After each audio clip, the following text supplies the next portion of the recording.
Go live. Going live. You're live. We're live. Imagine being late. Yeah. Imagine being late. Good afternoon, everyone. Hello, Have you hello. plugged in the microphone?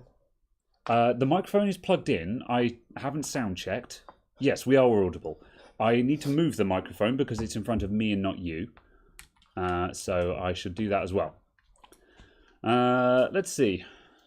It'd be great if you could email coffee. Yeah, we still need to make the coffee as well. We're a little bit slow getting set up just because, I don't know, we've kind of both potatoed today, haven't we? You were complaining about potatoing this morning, and I've been potatoing a bit this afternoon. So, right, I'm just going to move the microphone. Sorry if I bump it. Can't help but feel like muting might be a... That's what professionals do. You know, advisable thing. Yeah. It's fine. It's all good. Are we going to just put it there? It'll be fine. She'll be alright. No. Wait, really? This has a little light that says the fans are supposed to be stopped? Yeah, a lot of Gigabytes have a fan stop light on them. Yeah. I imagine that's because they got a whole bunch of warranty returns because people are like, the fans don't spin! I think it's because they put it in as a feature, because stop-start fans are a feature. Like, I mean, the brand new one, the Gigabyte 3060s I've got a fan stop light on them. Oh, that's and cool.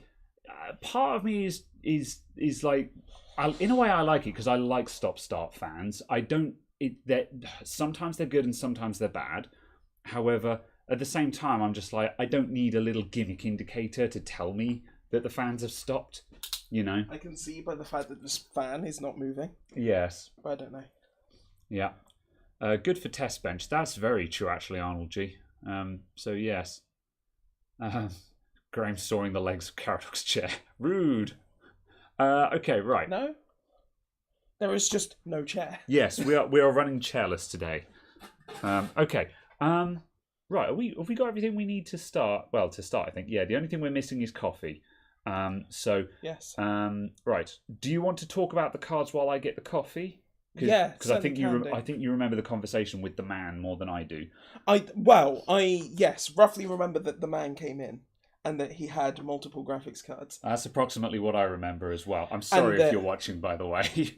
Yes, and that we had two that were basically the same, and then a third one that was different, which was a Gigabyte one. Apparently, one of them has a mining BIOS on it, and he bought it because he thought he could reflash it himself. Apparently, that didn't go well, so we're assuming we're just going to have to download the BIOS from somewhere and then manually flash it, given we've actually got far more flashing equipment than he probably did.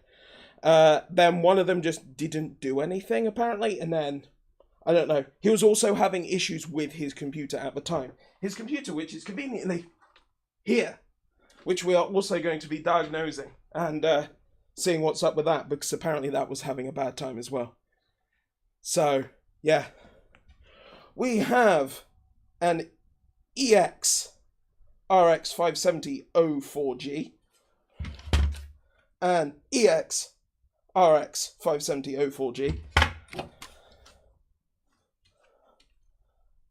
and a GV RX 570 Gaming 4GD. Rev 1. So yes. But yes, we have those two variations of card. One of them definitely needs a clean out. Now, the thing that will be fancy is if I can work out how to make the bench cam work. If I do that... Oh, there we go. Did it. Yes, the one that says bench cam. Well, see, but based off of your previous things, I was expecting it to not do what was expected. This is quite, dirty. So it needs a bit of a clean. It's, yes, it's the yummy, very brown dust. So yes, that one will also benefit from cleaning, I feel. But, hold on. Now that I've worked out the bench cam, I can also do that. So you can see that. And then, hold on, I'll even get it the right way around. That. As a special treat, I'll not... focus it. Which I wouldn't, which wasn't actually up on screen at the time. Let's go for like there-ish. That should be enough for the labels. There we go. Now you can do the label shots. Right. I accidentally put sugar in your mug, so I'm making another one, and I'm going to be using your mug today. Okay. So don't pick up your mug. As long as you've washed it. The mugs have been washed. Excellent. As a special treat. And then there's the other one. So yes, it very much looks like a smoker's card, doesn't it? It is the dirty. I'm also amazed by how light these are. These are the really naff. Like this is they've got heat pipes on them. But just the comparison. Yeah, but other than having heat pipes on them, those. Oh no, they're not extruded aluminium. Yeah, for a minute I thought they were those just horrible extruded aluminium also got jobs. Dots of possible corrosion on the heatsink. So that's interesting. Is that the dirty one? Yes. Yeah. So I wonder what on earth happened to that. I think regardless of everything else, the first thing we should do with that one is just take it apart. Absolutely. If I do that, does it break everything? No, it doesn't. Ta-da! I can use OBS. I'm a pro streamer. Good lord. So yes. What I think was... Yes, Graham, you are now obsolete. This is now my YouTube channel. I am the YouTube star. Now my opinion is the one that matters. Absolutely. Fabulous. I'm stealing that. Cool. Right. So yes, I'm just going to work on taking this apart first, I think. Okay. I'm going to get this power supply out of the way because I don't think we're actually going to... Do we? Oh yeah, because we have no power supply. Oh yeah. Cool. And power supplies are required for graphics cards. Quite so. Plus rest of computers, but... all right. Let's see. Blah, blah, blah, blah, blah, blah, blah, blah, blah. Yeah, lots of people going, who's on the mug? But the mug is both myself going, and Caradog going, Specifically those noises. Right, let's get you guys a view of what's going on in here. Bench cam. Can I have a obnoxious screwdriver, please? There we go. Okay, and let's invert that. Transform, rotate. There we go. Now it looks the right way up. All right. So what we're going to do, we're going to take all of this out the case and put it on the bench, and we're going to. I think you've told everyone already, but what did we think was wrong with this? This was just. We have no idea what's wrong with this. It just fell over and died. Issues and dead. Okay. Yeah. Yeah. If we get nowhere with this one, then what? Then if we're not progressing with this. Then what I suggest we do is we pull the 8600K out of the Corsair, drop it in this motherboard, and bench test the cards with this. Yeah. Because that saves us having to completely disassemble the Corsair.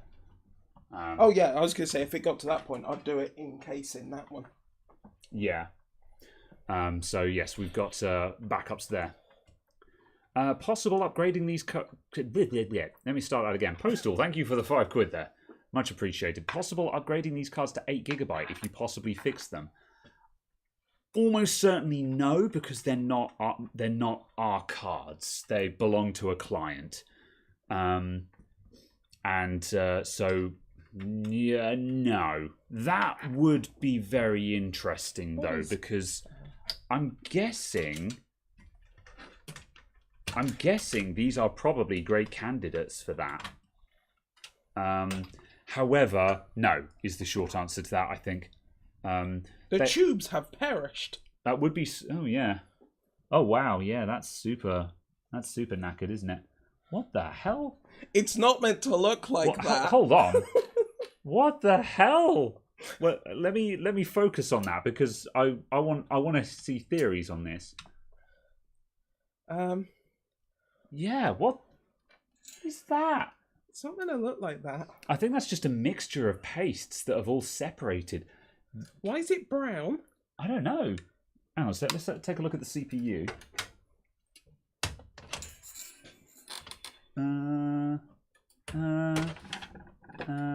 I don't know. Either way, it looks like a cat threw up on it. It is.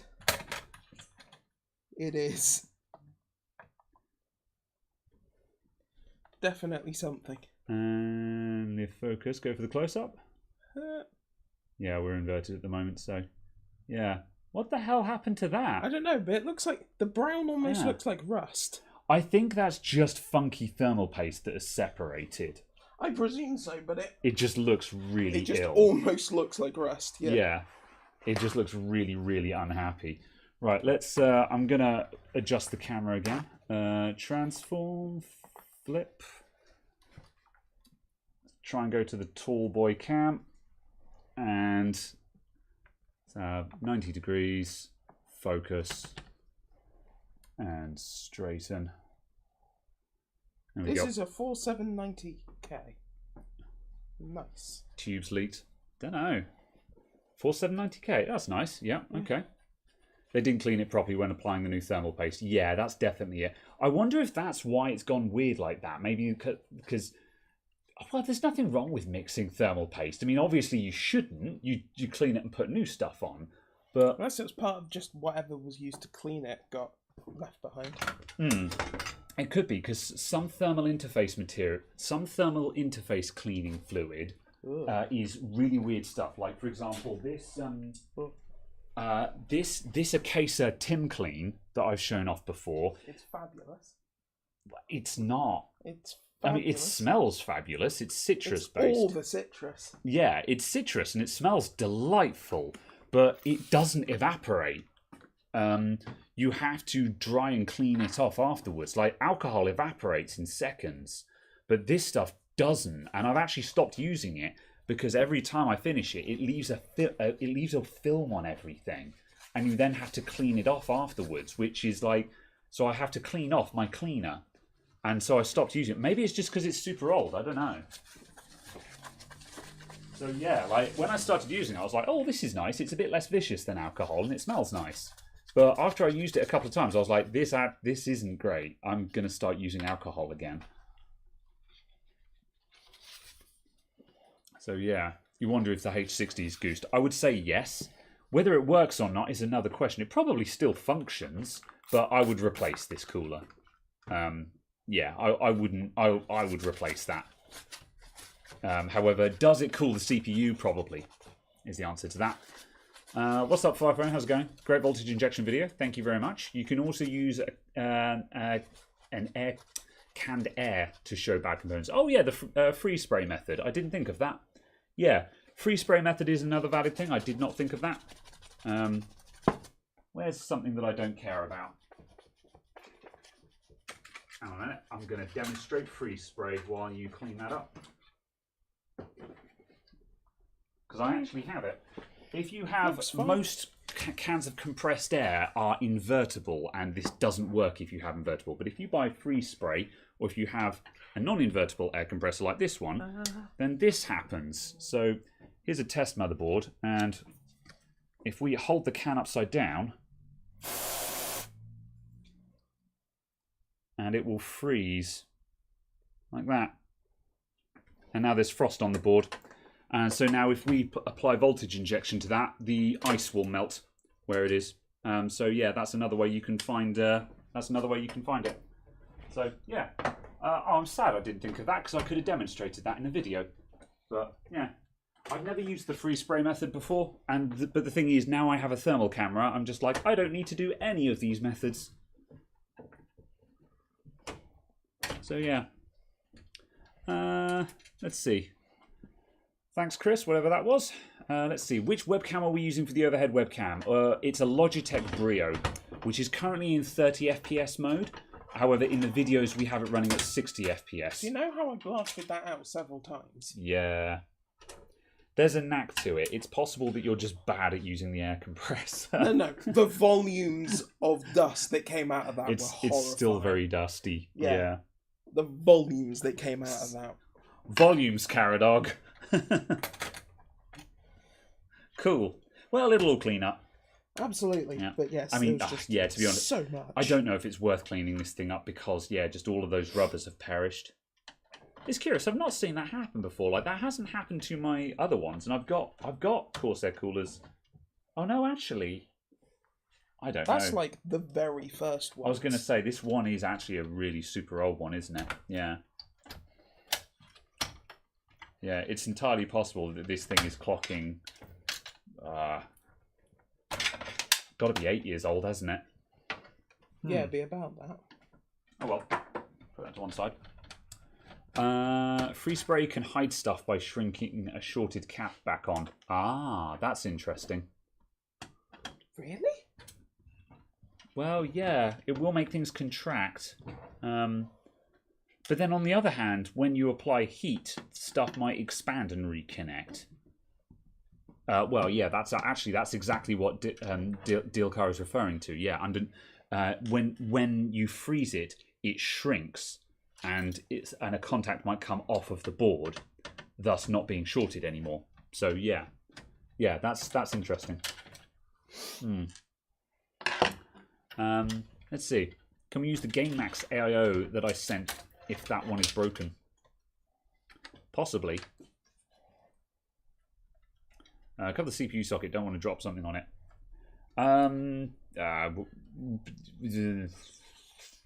We're going to be done by the time that comes to it. We're going to put the CPU back in it in a sec. What are you looking for? I could have sworn there was one of the little socket cover things somewhere around there. Oh there. yeah, there is one over here. Canny I spy it. Yeah. So I'm just going to stick a CPU in. However, yeah, we'll just put the CPU back in. Good. All right. Arnold G to the rescue. Tech power up is indeed down. VGA bars available via the archive.org site. Nice.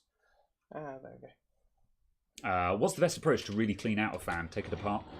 I mean, I start with compressed air, and then I use a paintbrush.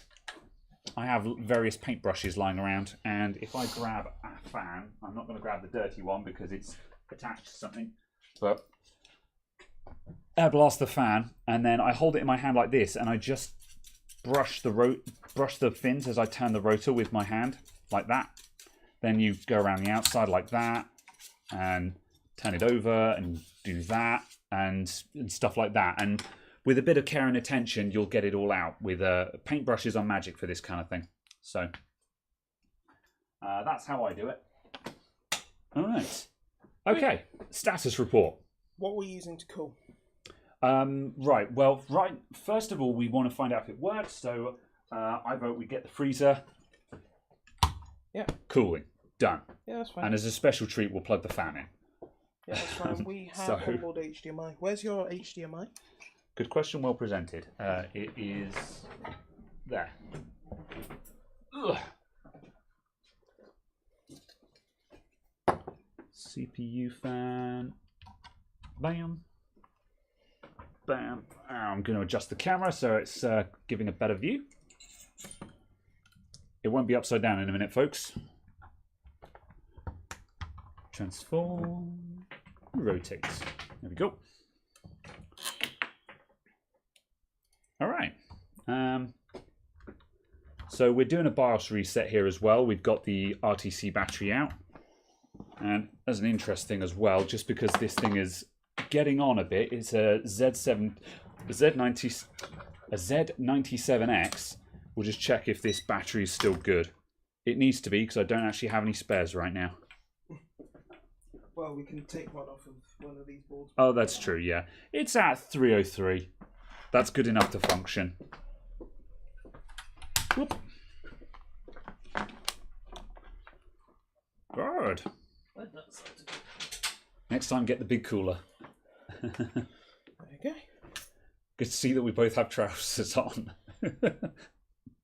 Well, with the bench here, there's no evidence otherwise. I thought that was funny.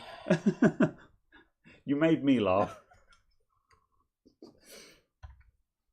Q-tips and IPA. Oh yeah, that'll work as well for cleaning stuff. Yeah.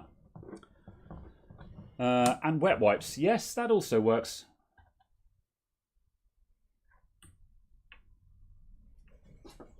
Stone Dead. Let me grab. Hang on a sec. Where's the power button? Or did I just turn that off? No, I did turn that on. Good job. Where's my power button widget? So there it is. Power button widgets. Wah. There we go. Green one. Oh, that's Turbo Dead, isn't it? Well then. Okay.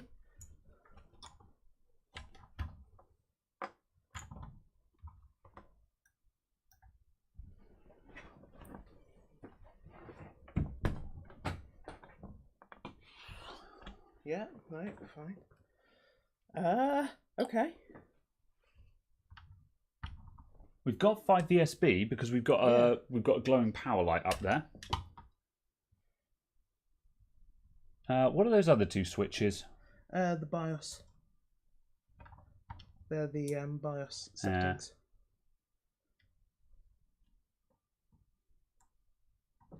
Oh, what was that? The CMOS switch. Okay, so it looks like. Okay, I think what you just did, we've got dual switchable BIOSes. We took the CMOS battery out, so we probably reset one of them. And then when we just mashed through the switches, we've gone to the other BIOS, hit the reset button, and that one has turned on. There we go. So okay, there we go. That's what we did. We just mashed through BIOS resetting. Where's the other keyboard?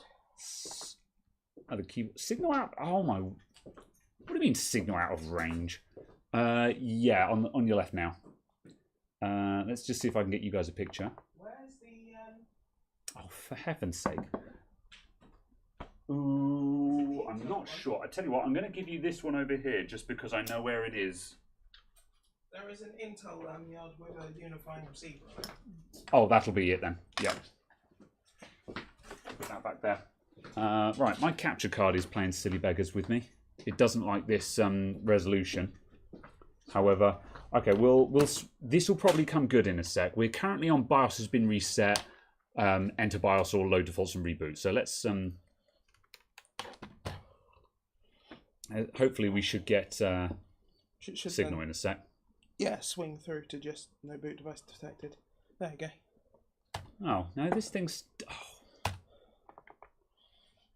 I tell you, the Ava Media Live Gamer HD2 is not a great repair one either.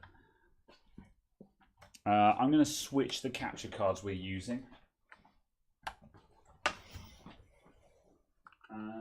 Where's my Live Gamer Mini? I do not know. Oh, I don't know. Okay. That's super annoying. It gets one more chance. Right, hang on a sec.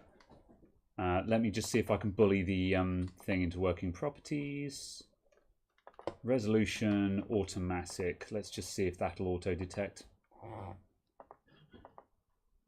You horrible thing. Ugh. Good grief.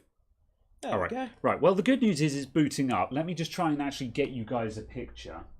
That's vexing me. There we go. It's got masses of delay on it, but there we go. It's just caught up. Okay, right, cool. Let's just fix the resolution on that now. Okay, that's good enough. Custom. That'll do. Fine. All right, there we go. Right.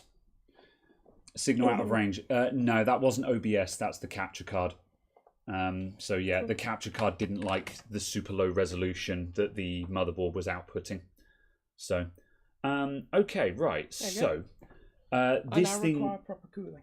Yeah, this thing needs BIOSes resetting and reflashing and stuff, but we're not going to go through that here and now, are we? I think can do in a second because I'm just going to. I need to find out which way round these switches need to be to force which BIOS you're in. Yes, yeah. But I'll do that once we're testing a graphics card. Yeah, all right. That's right. Can I have a proper cooler? Yes, I'm going to grab one of the. Because we've already got an Intel bracket mounted. Sure, we can stick an AIO on it. Yeah. As it's literally there. Yeah. All I need is that. All I need is a miracle. All I need is you. Okay. Oh look, it's already got thermal paste on it. Good enough. Oh yeah, that'll fit this, won't it? That back plate. Yeah. All right. Well, yeah, because it's just. Yeah. Yeah. No complaints from me. Yeah. That. Are we going to put fans on it, or are we going to run passive? I would like at least a fan, please. Yeah. Okay. Just for you. Right. Where are? I chucked them back in the brown box. Oh, okay.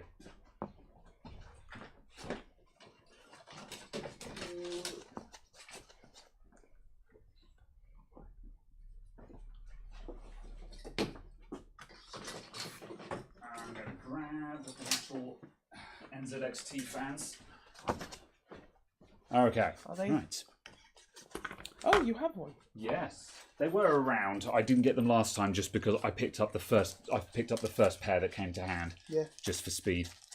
Right. Okay. Let's switch back to bench cam while we've got everything turned off. Right. Christopher David, thank you very much for the $20. Happy holidays, gents. Have a cider to celebrate. Much appreciated. Funny you should mention that. While we're also on the subject, someone sent a literal crate of Stowford. If you want to make yourself known, do say. However, if not, failing that, thank you very much. A massive box showed up that was really heavy. And I was like, what the hell is this? I opened it, literally full of 4 packs of Stowford pressed cider. And I'm just like, what? So yes, very much thank you to whoever it was that sent the cider. You know who you are. So, flash both BIOSes while we've got it up. Yeah, this is what we're going to do. We'll reflash the BIOSes. So that will work. I was just trying to work out a layout that will work with the bench and stuff. Did your thermal paste arrive? Yes, we do have thermal paste. Excellent. Are we putting fresh stuff on it then? Yes. All right. However, there's some MX4. Use that up first. Yeah.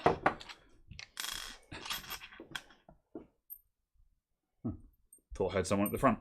Right, okay, while you do... okay, I'm going to track chat while you do this, actually. I'm just going to let you build this up. You can do all the work. There's some fans. No different to normal, then. And there's some screws. Okay. Dang, you missed 30 minutes. You haven't missed too much yet. We're setting up a test bench. We've got the customer who owns the 3 graphics cards that we're going to try and fix also brought in this computer that was not posting. We've managed to resolve that just by switching BIOSes out on it. And you know what? We can't use this because that mounting is lower. The top of the screws are barely poking through. I'll be the judge of that. Is it actually enough to give us mounting pressure, though? Yeah. Yes. Okay. Like, you wouldn't run this as a daily. That feels... not gonna lie, this doesn't feel great. However, I'm curious. I'm persisting because I'm curious. Why has that got so much wobble on it? Because it's ever so slightly wonky. You're ever so slightly wonky. Indeed.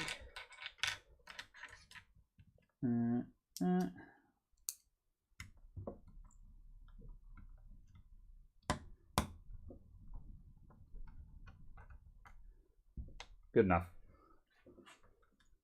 Should be alright, that'll do. Where's the wiring harness? Wiring harness there. Cool.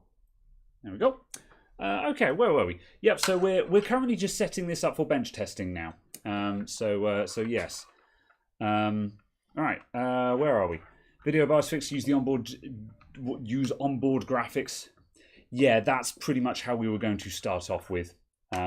We've got onboard graphics, so we can run on those, which is one of the main reasons why for this kind of work, an Intel platform is ideal for this. So, right, Gigabyte Mobo model. This is it's a Z97X Gaming 7. So I'll pull up the... It's a really nice board. It is. This is probably one of the best Z97 boards. Well, no, that's not true, actually. This is the best non-exotic Z97 board. you could probably get. Yeah, get. because you've got all of the Pro points and stuff on there. Yeah, I've got the Gaming 5 version of this board in the YouTube rig. Yeah. And it's basically the same as this, but without the overclocking features. So that's a nice touch. Fans. There. Yeah. So yeah. Right. So I'm going to pull up the fans. So I'm going to pull up the BIOS for this, and we'll reflash both the BIOSes up to latest, just so we've got a functional motherboard as the base standard. Then, yeah, as I say, one of these graphics. Then I think what we need to do is plug in each of the graphics cards one by one and just see what state they're in. Yeah. Like, does the computer turn on? Is there a picture? Does it do anything? And we can probably figure out which one is which from there. Yeah. So yeah. The Asus Z97 Pro Gamer was the best non-stupid Mobo. I'm not very familiar with the Asus boards from this era, if I'm honest. So yeah, I mean, to be honest, when I say it's probably the best non-exotic motherboard, that might be overstating. It's a really nice non-exotic motherboard. So so yeah.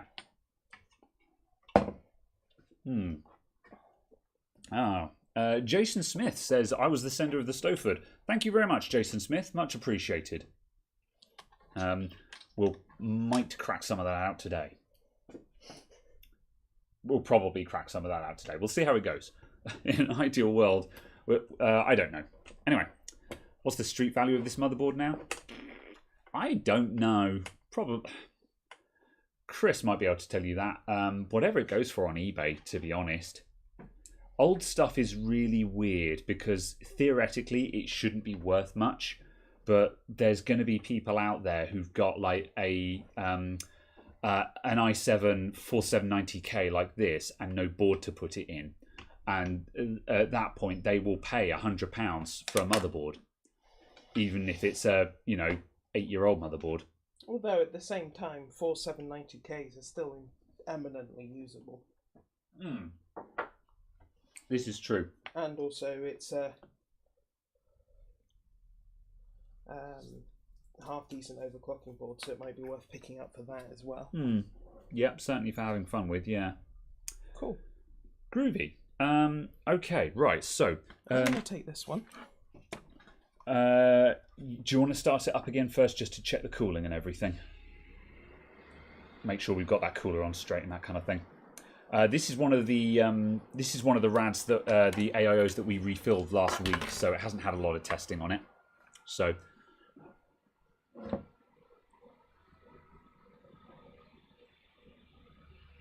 that's a lot of noise coming out of that thing still, but I haven't done any further testing with these during the week, so they're still very unproven.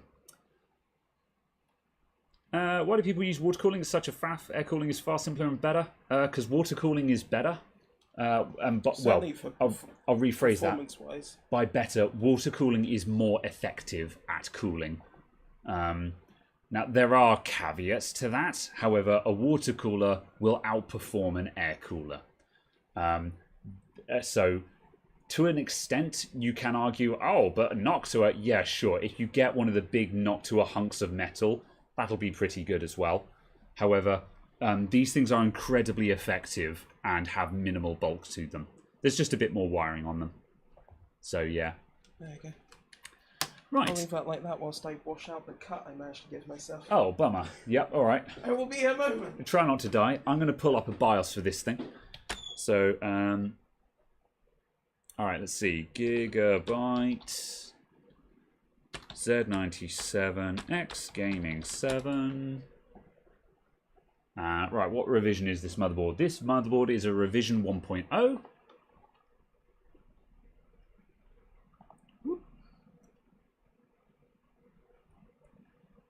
Water cool will cool better, but if they leak, you lose a lot.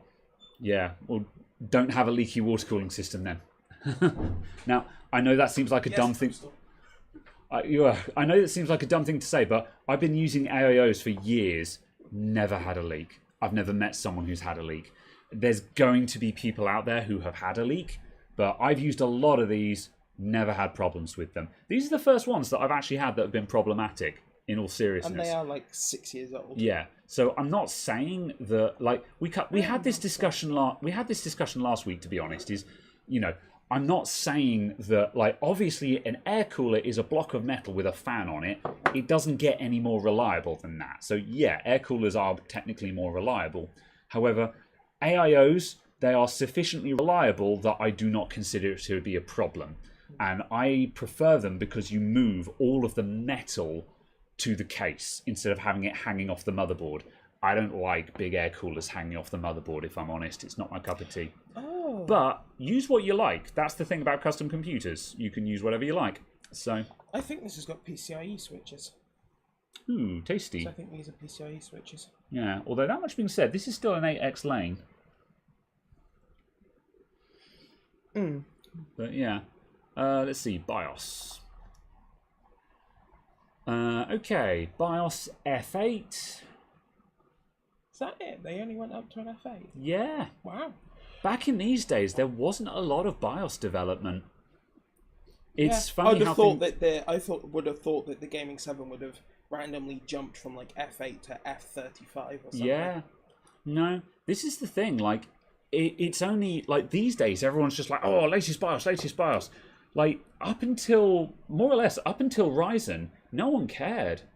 Because there was hardly ever any BIOS updates, and you generally didn't update your BIOS unless you had a reason to. Whereas more or less Ryzen onwards introduced the idea that that motherboard manufacturers and Intel and AMD actually bothered to put in effort for BIOS updating. Yeah. So yeah, that's certainly what I've seen anyway.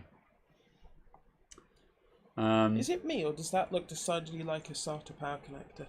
That is a SATA power connector. I'm assuming ATX 4-pin, but it's actually a SATA power connector. Yeah, it's additional power for the PCIe. I was about to say, I'm guessing that's PCIe extra power.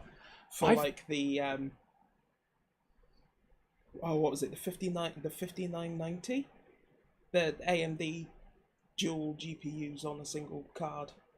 The final ones they did of that. If you had two of them in there, maybe they pulled like 85 watts each through the slot or something. Could be. Yeah, and also you could stick triple of them on here. That's true. Yeah, maybe that's it. Because I was about to say, this is the thing. I've seen motherboards that have got. I've seen motherboards several times that have got PCI Express auxiliary power, but I've never been able to come up with a scenario where you actually need that. Because any cards that actually pull any meaningful amount of power usually have their own connectors on them. So yeah. Right, let's drag that to the downloads folder. Whoops, to downloads. I'm just going to get a flash drive so we can stick it on. The hottest this got was like 62C. So it's fine. It is entirely functional. Cool. We're going to do some extra topping up on some of these AIOs, probably off camera, but just because we want to do a little bit more fiddling, because I was really happy with last week's stream, and we want to do a little bit of extra work and testing on these, and then we'll probably make a highlights video that will be released on the main channel, because yeah, I want to share our experiences with that because I was very happy with it. Right, delete that. That's not needed. Right, what format is this flash drive in? I want to make sure that it is FAT32 for compatibility. It does say on the motherboard. I just need to go around it. It's the other way up. Aha, good. BIOS switch. Yeah. BIOS SW, I want it on. I would leave it on the one that works first because we need to actually. Single BIOS disabled. Yeah. Oh, God damn. There you go. Windows won't let you FAT32 format large flash drives. It's really annoying. Where's a... Oh, so I'm just going to find a peasant tier flash drive. Oh, that's 128. That's no good either. I'll try this one. This one usually works for BIOS updates. I'm fairly certain I've used it before. No, what I wanted to do is make sure that the BIOS wasn't forced to single BIOS mode. Oh, so we could flash both BIOSes. Yes. Because if I understand correctly, it electrically disconnects the second BIOS chip. Yeah. And obviously you can't flash that then. Yeah. Yeah, this is a Gigabyte motherboard that actually has useful dual BIOS. The Gigabyte, like pretty much all Gigabyte motherboards have dual BIOS, but most of them are auto-switching and, in my opinion, not very useful in the real world.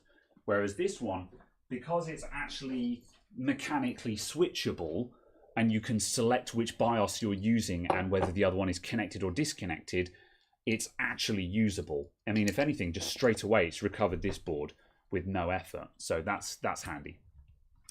Do you lose the MAC address if you do BIOS flash over a BIOS programmer? It depends. It depends on what you're doing there. So yeah, I'm not going to give an answer to that one because I think it depends on the board and what you're flashing. I've never seen it be a problem, to be honest, though. So...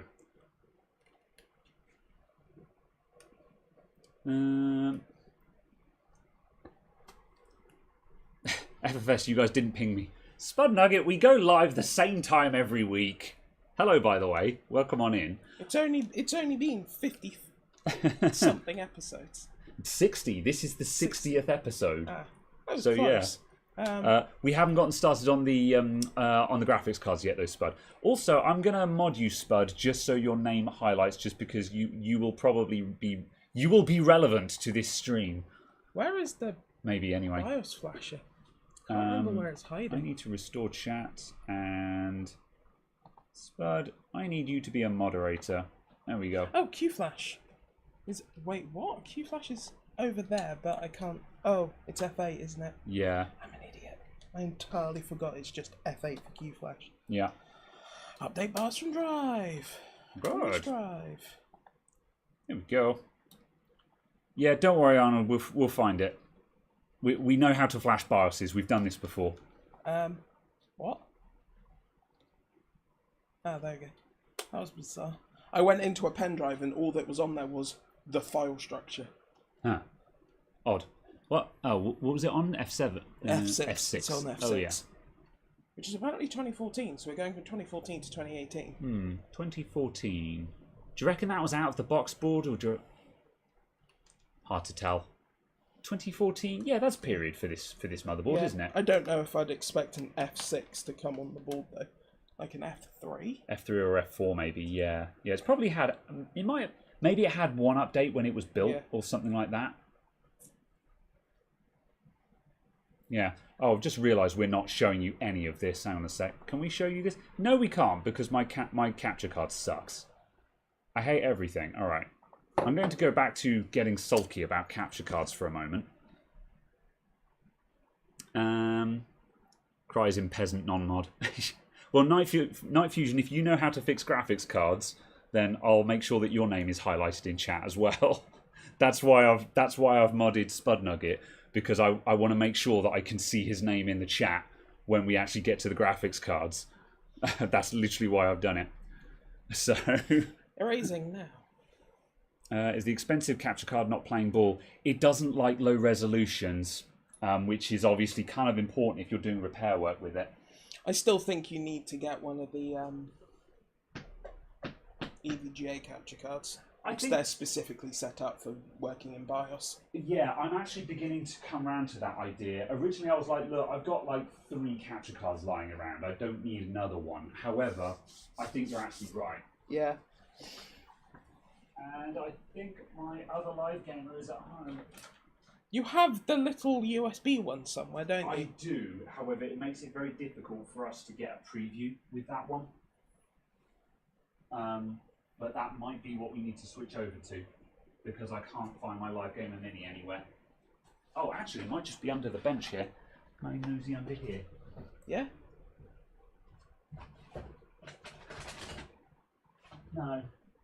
What on earth have I done with that? Okay, we'll have to. We're going to drop down to. Do it the other way round. So you put the signal from the computer into the monitor, then you use the display port out from the monitor into the capture card, because then it will mirror the displays. By default, they're set up to mirror the displays. That's crazy. However, I don't have DisplayPort to HDMI on hand. That would be sick. However, I don't have the cables on hand for that. Imagine not having a plethora of DisplayPort cables. I do, just not DisplayPort to HDMI.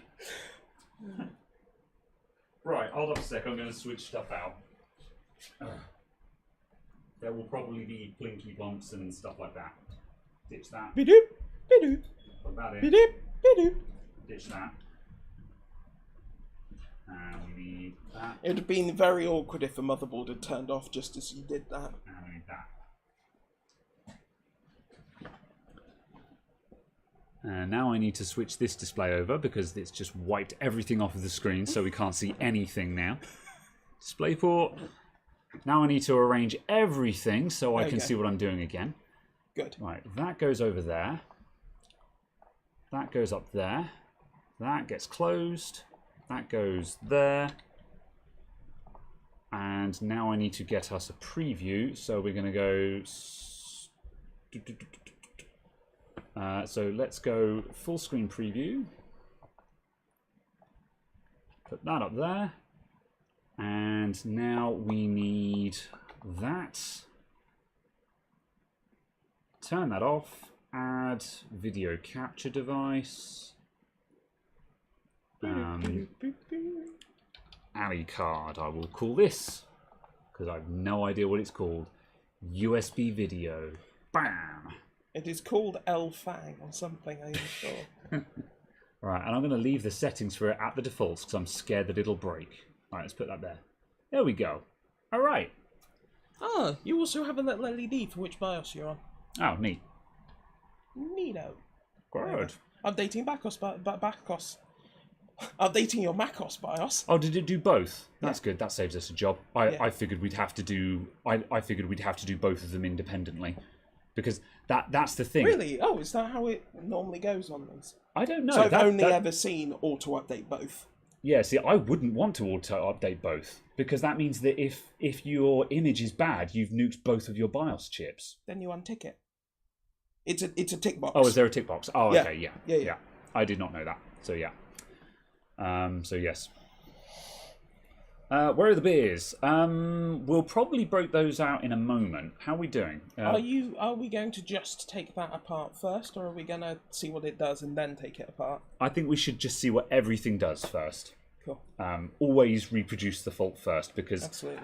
Otherwise, if we take that apart, then plug it in, and it doesn't work, we don't know if we broke it even more or whether that's what it was doing in the first place. Are you just going to bin these slightly mangled up screws? Yeah. They are just the motherboard screws for this. What, even these fan self-tapping ones? No. And then I was going to say, and then there's some mangled fan screws. Yeah. Yeah, I'll put those to one side. I'll do that another time. There we go. It's booted. Good. Okay. Right. Excellent. Cool. So this board is now stable. Its BIOSes are working. Let's start testing graphics cards. I'm just going to double check that our CPU hasn't randomly gone up in flames. Yeah. Because it's suddenly gone, I know, let's add 4 bajillion volts. Yeah. No, it's absolutely fine. Yep. I keep looking at distance to TJ Maxx and going, that doesn't look fine to me. It's not red. Yeah. That number turns red at 10C and less. Yeah. So if it's not red, it's fine. Right. Do I do remote support for my clients? No. I have considered it on several occasions. However, I don't, purely because telephone tech support is the stuff of nightmares, and I don't want to do it. I don't need to, so I don't. Basically, I say to my people, yeah, if you want it fixed, you've got to bring it into the shop. So yeah, because spending an hour on the phone trying, like, anyone who does remote tech support knows that it will take you half an hour just to get a remote support session up with the client. Half an hour just to get remote access to their computer. And it's like, no, I've got stuff to do. I don't have time for that. When you work in a big company and your time is a lot less relevant, maybe. But yeah, I don't have time for that. Let's see, preach it. Yeah. Check for shorts before turning these cards on. Yes, that's a good point. Hang on a sec. We're going to check for some short circuits. Okay. So I'm going to grab my multimeter. I'm going to put it in beat mode. Right. I'm just going to pop this out a sec, just so, because sometimes you can get shorts. Thank you. Sometimes you can get shorts through the motherboard and stuff while off. Right, so what I'm going to do first, we're going to check if we've got any shorts to ground through the main power input. I got there in the end. So, ground check. You haven't even started drinking yet. No, I don't know, I'm flustered today. So, ground check. Right, I can never remember what the pinout is. One of these is 12 and one of them is ground. That's going to be our 12 and it is not shorted.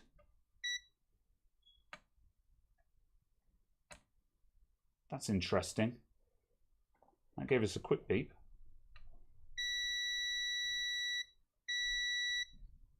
Okay, that row is the ground ones and the middle one I think might be isolated. Yeah.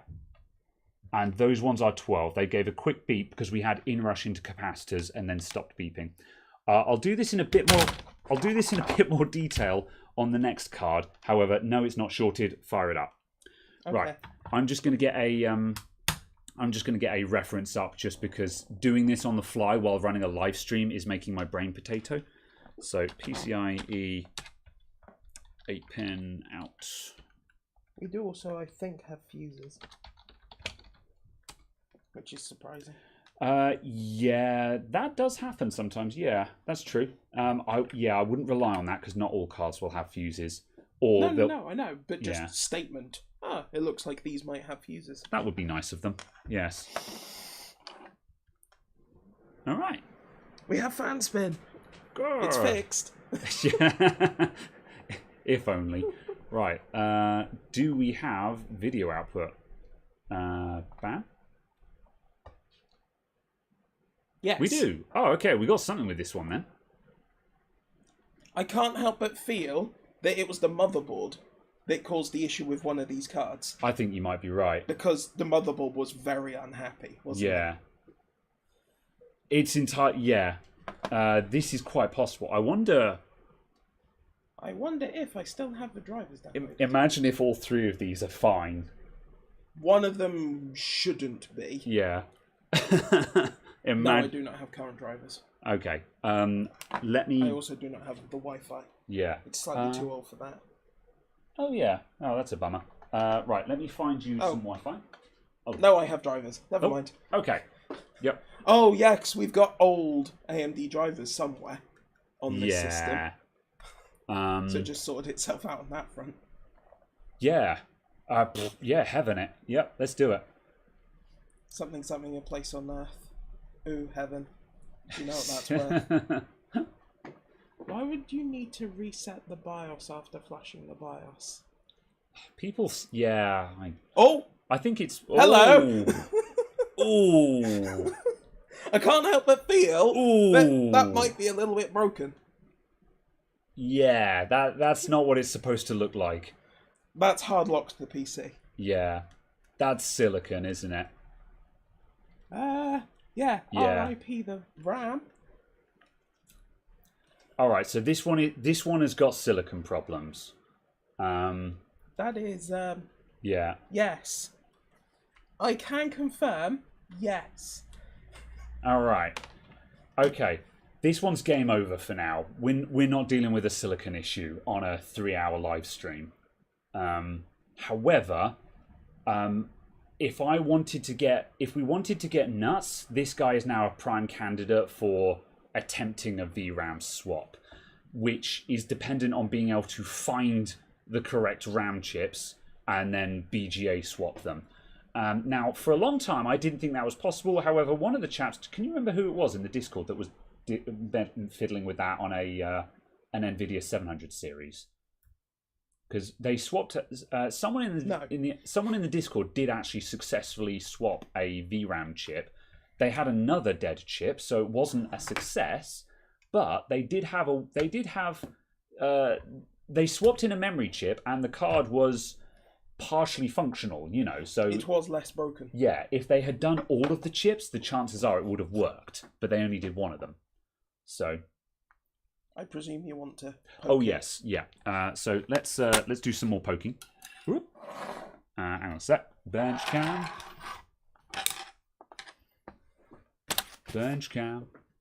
Could be memory. However, it doesn't look like traditional memory failure. Okay. Right. What are my thoughts on the graphics card supply in 2022? No more than usual. It's bad. We don't know when it's going to get better.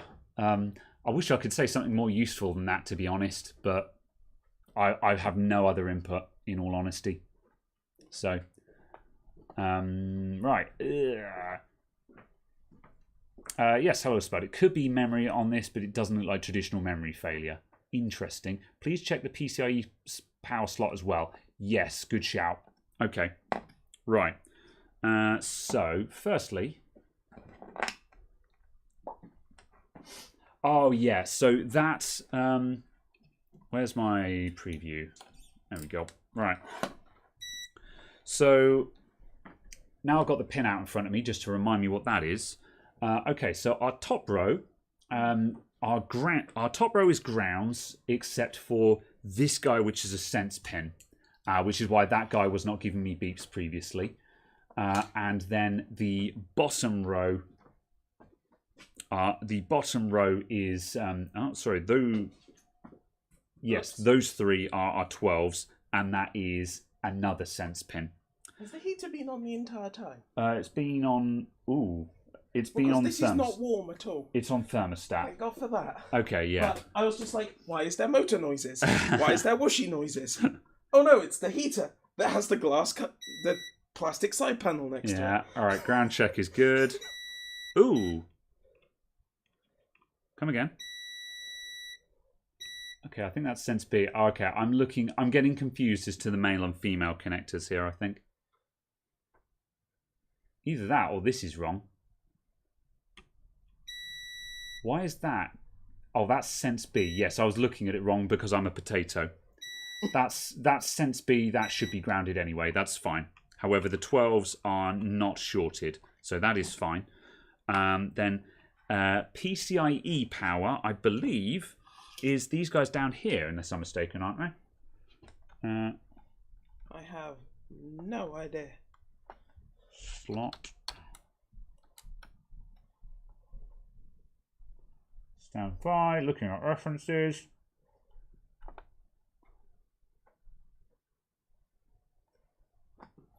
Yes. All right.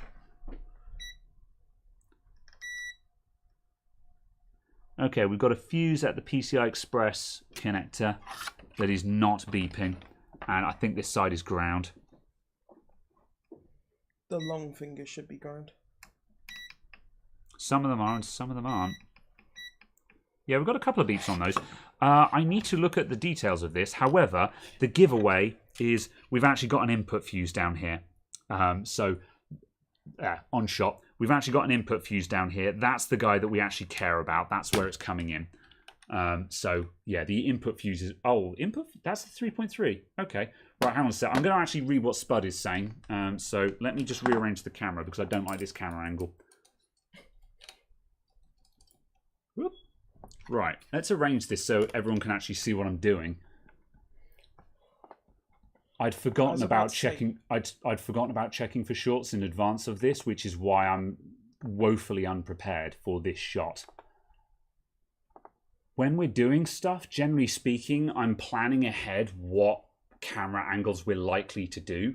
So when we get to do those, I know roughly where I'm going to move the camera, what I'm going to do. However, I'd completely forgotten about checking for shorts, which is why I'm going, and I don't have any references up for this. So, yeah.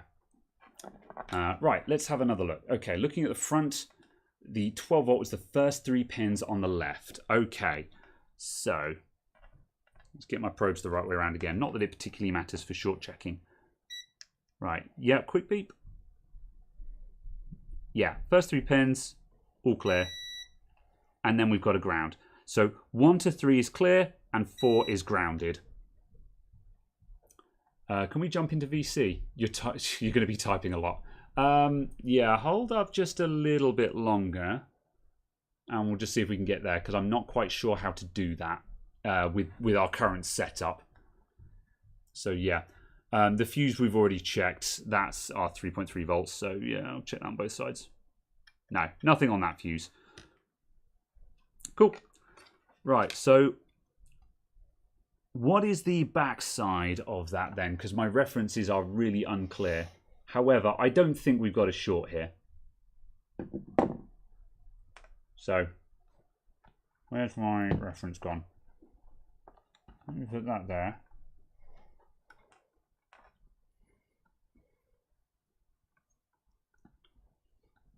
There we go. That's what I'm looking for. Okay, I've just found a reference that actually clearly shows what the pinout is. Okay, right, now I'm cruising. I've actually got a reference on screen that shows me the pinout in something that I can actually see and understand. So yeah, right, front through with 12. On the back, we've got a PRN-SN. I wonder what that is. Either way, that's not 12 volt, but then there are another two 12s. So those guys, 12 and 12, not shorted. We got a very brief beep out of those, which again is capacitor inrush. So I'm happy that that is not shorted. Good. Right. That is not shorted. Power it up. Fair enough. Right. Okay, I'm just trying to figure out.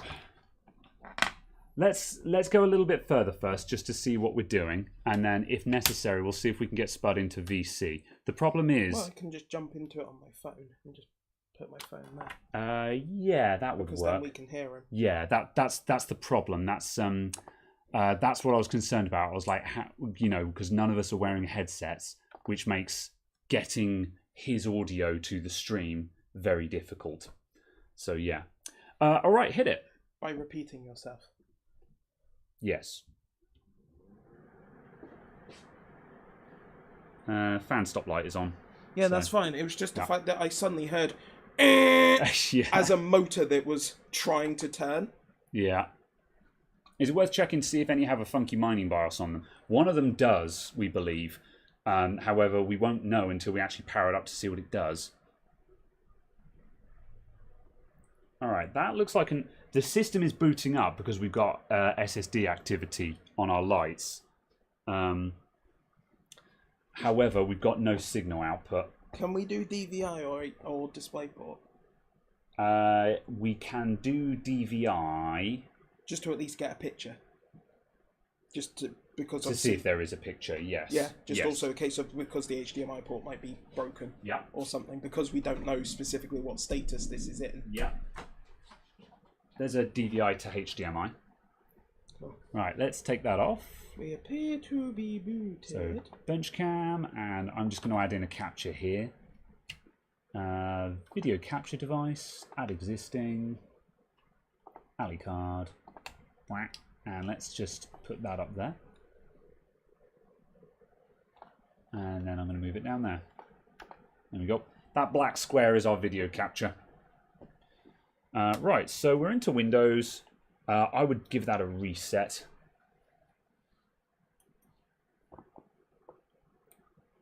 Because, yeah, we won't get... It won't... the graphics card won't activate a display output unless it initializes. So if you're in Windows and your graphics drivers are running, the graphics drivers will automatically detect when a monitor is plugged in. But let's say, for example, you're sitting on your BIOS screen. If you plug a new monitor in, that will not be detected until the card reboots or the drivers kick in and reinitialize the connectors. We have nothing. Do a Tech Yes City and heat gun them?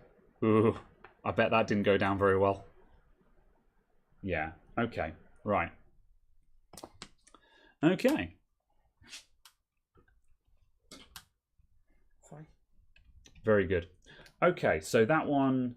However, the computer turns on, which is a good start.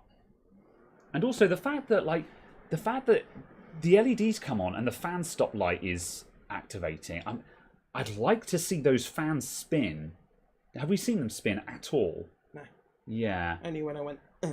Yeah. Because the fan stop LED is surely BIOS controlled. And so, what I'm... Oh, there's something. There we go. Yeah, what that's did you do? onboard graphics. Oh, we're on onboard. Okay, yeah. Because I want to now go to... Yeah. All right, let's switch to that.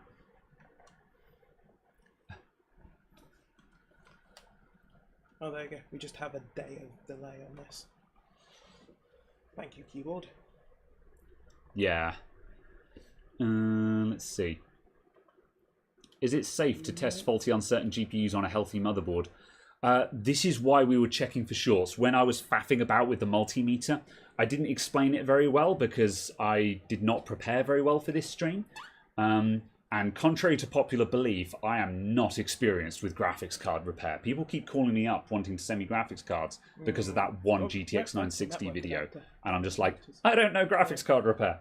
Anyway, yeah, that's what we were doing with the multimeter. We were checking for short circuits first. And a short circuit on the graphics card, that is the most likely thing that is going to damage the rest of the computer if it is shorted. So, yeah. No. It's not detected. Yeah. Arnold says if we do view show hidden, we might see something. Yeah. Problem is, we're going to see every graphics card that's ever been plugged into this thing now. Which is a lot. Yeah, so there is an RX 570 listed. Because we plugged in that one. Yeah. Yeah. Yeah. I'm tempted to say just uninstall all of those other graphics cards. And then do a scan for hardware changes.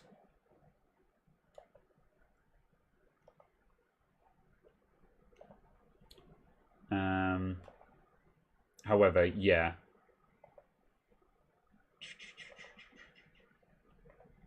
All right. Okay, so this one appears to be not detected. So, given that this one is in fairly good-looking condition, I'm guessing this is probably the mining card then. Maybe? But I'd expect it to still be detected. True. Yeah. Unless this was the one that had the really bad BIOS flash. Yeah. Because one of them, he said he failed to flash the BIOS on. No, you're right. If it were a mining card, it would be detected and functional because you'd want to, mine on it. So yeah, no, forget that. That doesn't make sense. So yes.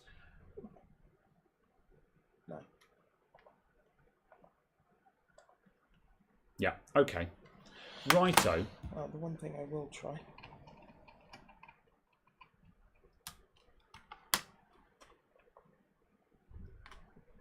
Because there was a thing with...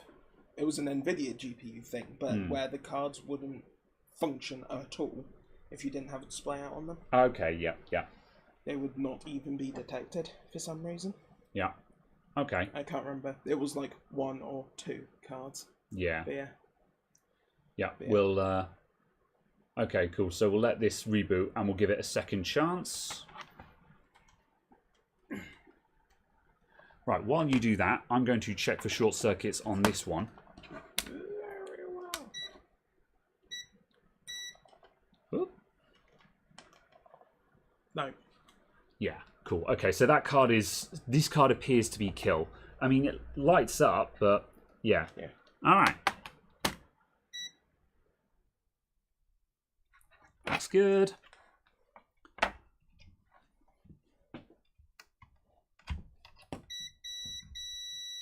What are you? Oh, that's a ground anyway. That's fine. Righto. I thought that was about to fall over. And I was like, oh no, it's connected by tubes. No. Never mind. And the posted queue in the Discord. Yeah, the Discord is active.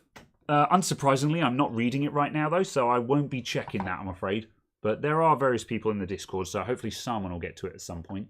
Are we going to take the heatsink off of this one next? Probably, yes. Right, where's my... There it is. Okay, so... ground. Ground. Oh, that's the sense. Yeah, okay. 12, 12, and 12. That is not shorted. Good.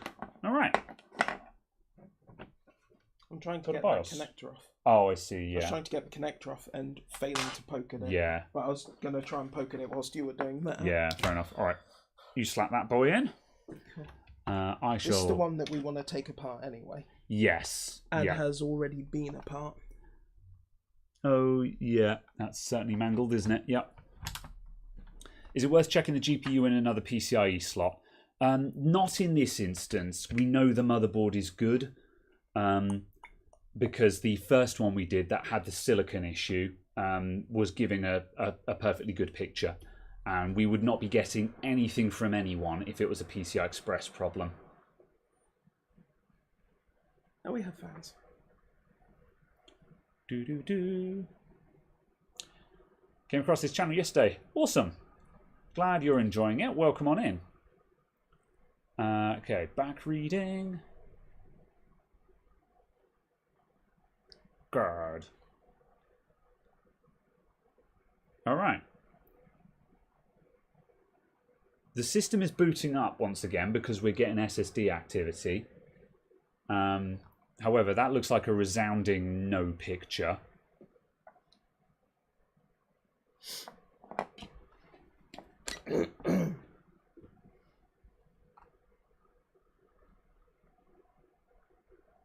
Okay. No, we would have had something out of it by now. Well then. So, switch to onboard graphics, see if it's detected by BIOS. See if it's detected, I guess. Okay. Right. I'm going to rearrange here. How can it boot into Windows without picture? You can headless boot Windows. You don't need a graphics card to boot into Windows. You just need a graphics card if you want to be able to see what's happening. Yeah, and even then you can remote desktop into the machine and have a full 3D environment. The fans have stopped. That's a good sign that it's got a brain. Because at the very least its thermal control is working. We can tell that it's booting because we've got an LED, we've got a hard drive activity light on it. We also have a postcode, and we've not posted this time. Ah. What way round is that? Okay, it's that way. Yeah. I think that was. Didn't see what it stopped on. I think it was 65 or 62 or something like that. 82. Still going. Yeah, it's posted there. Okay. 04 is all clear. I'm guessing these are the usual gigabyte codes. Or how universal are postcodes on motherboards? I think the gigabyte ones are reasonably consistent. Yeah. They'll be consistent inside a generation. Yeah, that's fair enough. Bam. All right. Okay, let's see if it's what are you after? The big white thing with the keyboard. The keys. It's there. Yes. Oh, it is that one. I thought this one was that one. Yeah. There are two white keyboards here, and it's very confusing as to which one to pick up. So, all right, let's see if we've got any PCI Express now. Display? No. Still nothing. Yeah. No.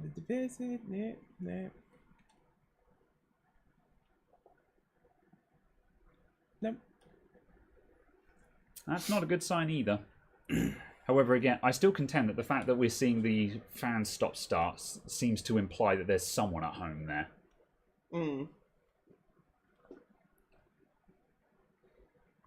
Chances of us drinking cider on stream is more consistent than a single brand postcode. Yeah. Yeah. Okay. Right.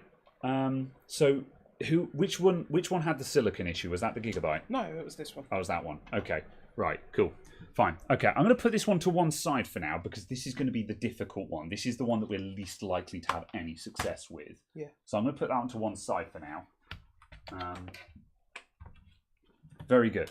Okay. So we want to dump the BIOSes from these then, don't we, for the next part? Yeah. Yeah. All right.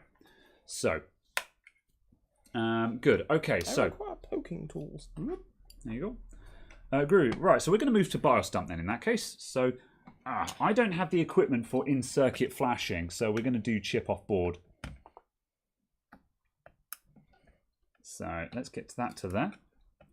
Whoever came up with these connectors, kindly do not.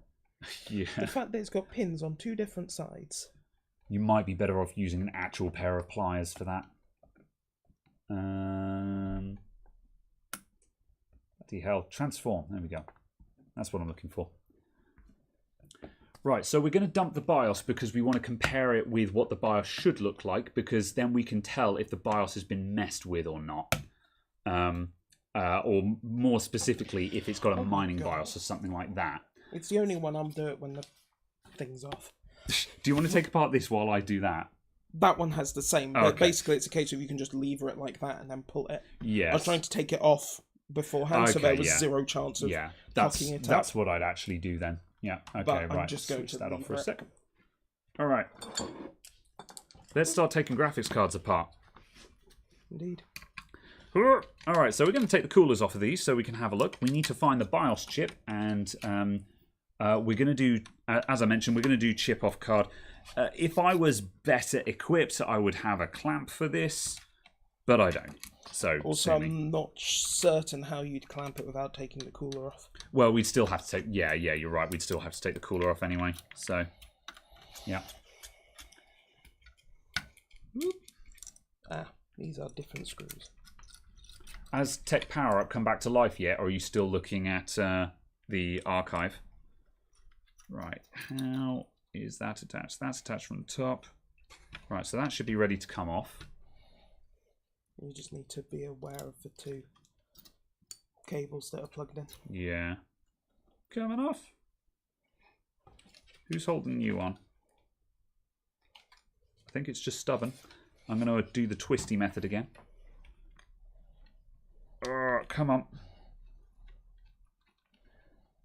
Oh, it doesn't want to go. All right, I'm going to sandwich it. Oh. This is why I don't do live repairs. All right. That's one. Damage report, none. Okay, we're good. There we go. Right, there's our first one. Yes, I was very confused by the thermal paste pattern as well. I was like, why is it sideways? Well, I was also looking at just the fact that there was just a singular thermal pad there. I was like, okay, but the modules. Yes. How does that arrange? Oh yeah, that's that one. Right, I'm going to take these thermal pads off and apply them back to the cooler. So we don't need to worry about those. So where were they arranged? That one goes there. I don't think that should lift off like that. I literally just lifted it. Yeah. There was zero resistance. Wow, there's... oh, there is some cooling on there. For a minute, I thought there was no thermal pads to anywhere on that one. Okay, where is that going? That's going to there. And lay your weary head, my son. Oh my god. Bloody hell. This must be agonizing to watch. I had envisioned looking slightly more competent than this. Okay, right. Right, next question. Where there's a BIOS chip on this thing? Right, getting into the guts now. Spud, we need you, man. All right. Should put a window of us in the upper right. There we go. Possibly, yes. I'll move that again in a sec if needs be. Right, I'm going to stare at this board for a sec. Oh, it might be on the back, actually. I'm going to take the back. I'm going to take the back plate off as well. Right. Oh, that one got a separate heatsink for the VRMs. Yeah. All right. Okay. You coming off as well? Oh, right. Okay, it's connected by those three screws there. Mr. Screw. And yes, you're right. The US cam is horribly in the way. I'm going to move it. What are you after? A paintbrush? On top of a fan there. There we go. Yeah, inconveniently Tech Power Up is currently down, which is really annoying because that's literally the website we need right now. Okay, this one does have an active backplate, which is quite impressive. You'd be surprised how many graphics cards, well, I say active backplate, it's got it's got thermal pads onto plastic. I'm sure there's some heat that's being transferred through that. Better than nothing, I guess. Okay. That looks like a BIOS chip.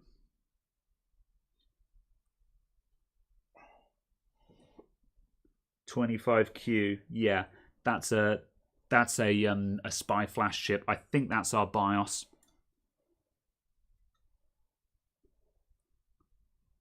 Whoop.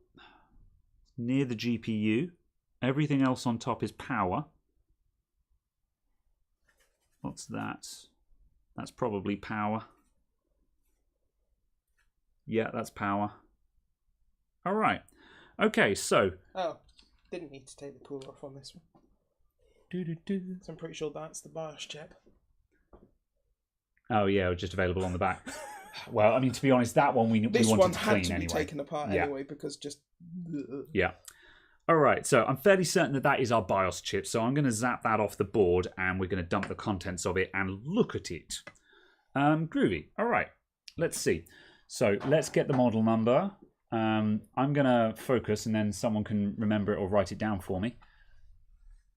Focus. And here comes the close-up, everyone. Here we go. Oh, that number 1 is in front of it. It's a 25Q for something. For one something. Rub it off. Yeah. One. Let me just see if I can. Thank you. Have you wetted that? With alcohol. Thank you. Whatever this is, it's stubborn.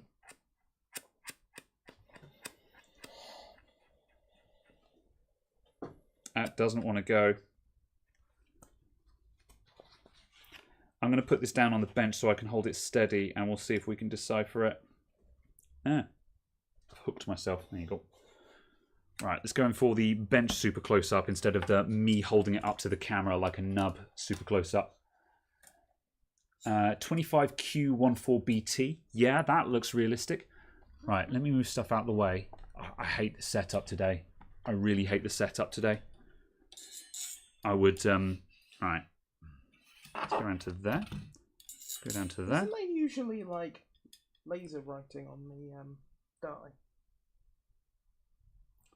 The GPU die itself. There should usually, yeah. Not necessarily always, though. Right, 25Q41. Yeah, BT, I could believe that. Yeah, I would definitely believe that. 4 meg SPI. Yeah. Yeah, I agree with that, Arnold. I think you're correct. Groovy. All right, let's get that off the board then. What's the issue with the GPUs? That's what we're trying to figure out.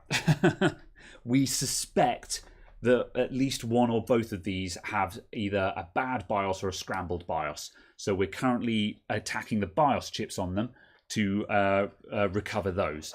They're currently not detected, so we're going to take the BIOS chip off of the card itself and manually program it. So let's back the camera out, refocus, and get the hot air on it. 1, 2, 3, 4. All right, let's get that off the board. Whoop, you good? Hot air on, 450 maximum air.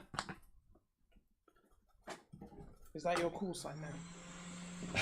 450 maximum air. Well, the problem is everyone keeps leaving comments going, what temperature do you have your hot air station at? What airflow do you have it at? So I'm trying to get into the habit of just saying what the settings of my tools are when I pick them up.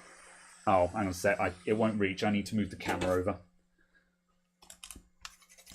The annoying thing is, though, is airflow is like, just because I say I use a particular airflow, that doesn't mean that that's the correct airflow that you should use. For those of you who are interested, the amount of airflow you use on a hot air station, it's like saying, how hard do you press the brake pedal on your car? As much as you need. If the car is stopping, then you're pressing it hard enough. If the car is not stopping, then you need to press it harder. It's the same with airflow. Generally speaking, you run maximum airflow. If you're blowing something away, turn it down. So, you know, it's really difficult. No cider.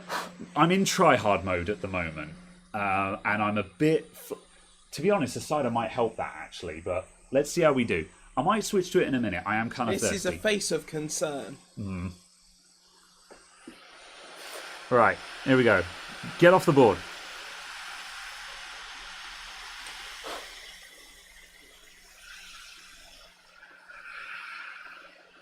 Get off the board.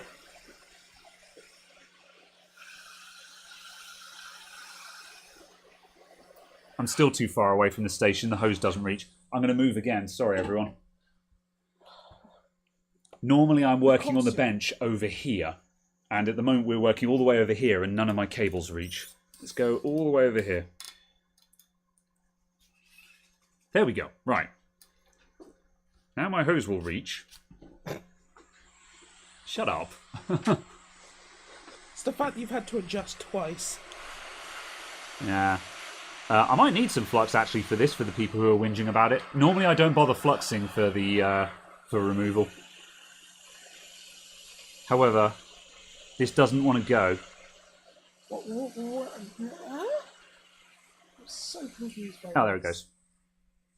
What's up?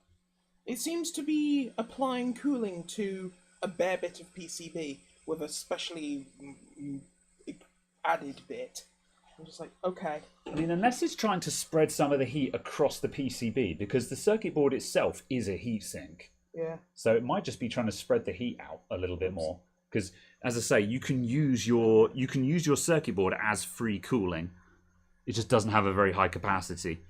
I require a smaller Phillips screwdriver. A smaller Phillips screwdriver. Thank you. All right. Our first one is off the board. So let's get this into a programmer. I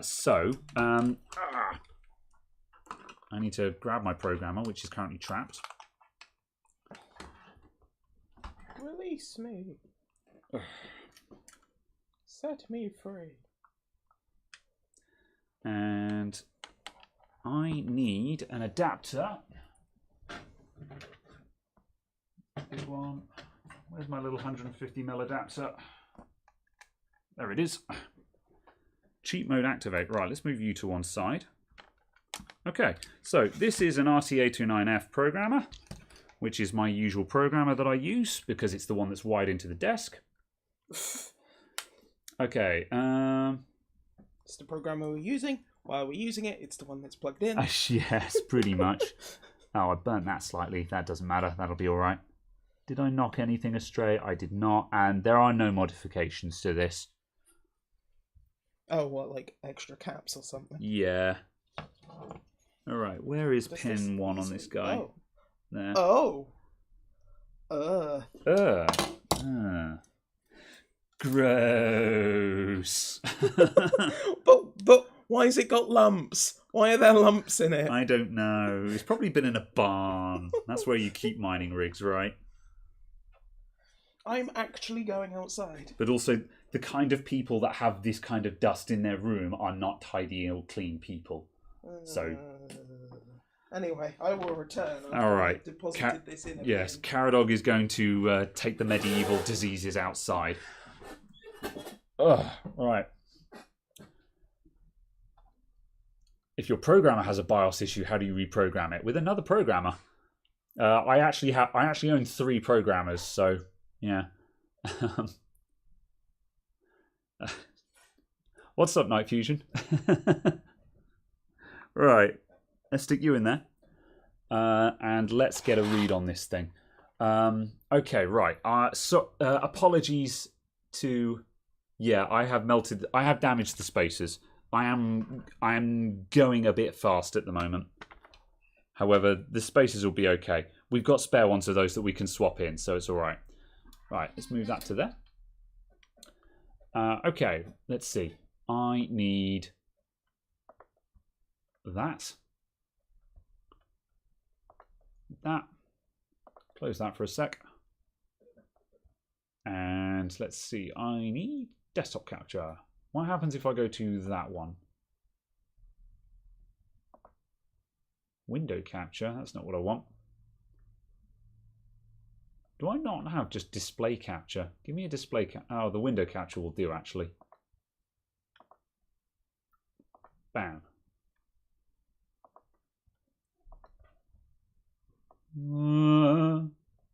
There we go. There's a really dirty capture. Can we make this slightly less dirty? There we go. Okay. Apology. You made a mess. Did you open the... Oh, I see. Oh, yes. Yes, it is all over your front. Very nice. The RT809H does more than the F. Yes, it does. It's also twice the price. So I should hope so. Right, okay.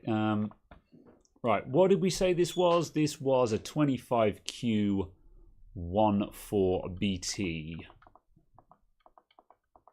1B. No. Oh no, 41BT, wasn't it? Heck off. 41BT. 41B, SOP 8150. There it is. Bam. Okay, read. Also, you clot. There's a gift note. Oh, there is a gift note. I thought it was a packing slip. Ah, yes. A gift note from Jason Smith. Some gulpy for you and Caradog for over Christmas period and your live streams. Enjoy. P.S. I'll be happy to ship some Strongbow in the future. Just say the word. Yes, do it. No. Thank you, but no, not Strongbow.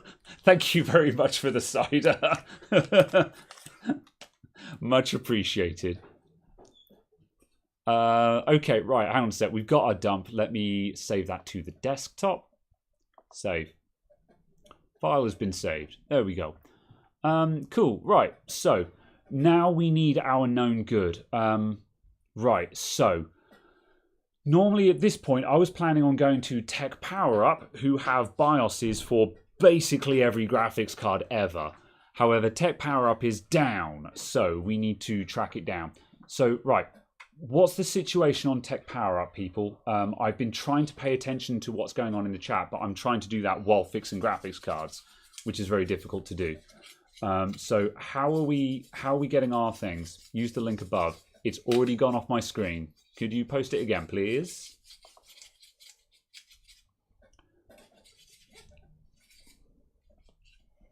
Do.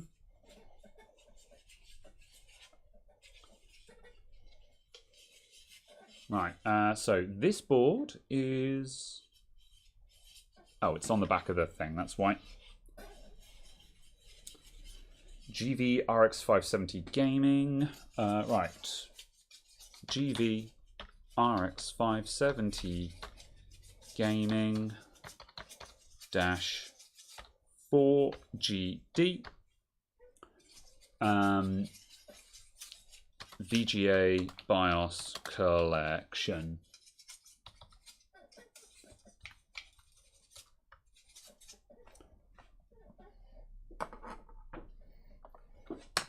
Okay, that gives me Tech Power Up, which is dead.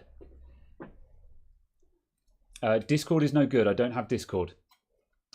Discord is not in front of me right now. Yeah. We need the... There's an 8 gig one.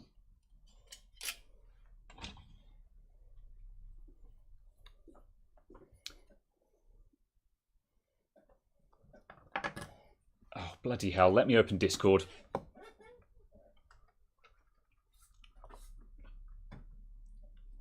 Discord is very difficult for me to reference in the middle of a live stream because I have to bring it up as another window and then scroll through the rooms to find what I'm looking for. So yeah, Discord is not a good way to get hold of me in the middle of a live stream. Right, let's see. Discord Tech Talk. All right. Now I need to copy that and bring it into a stream safe window. Copy link. All right.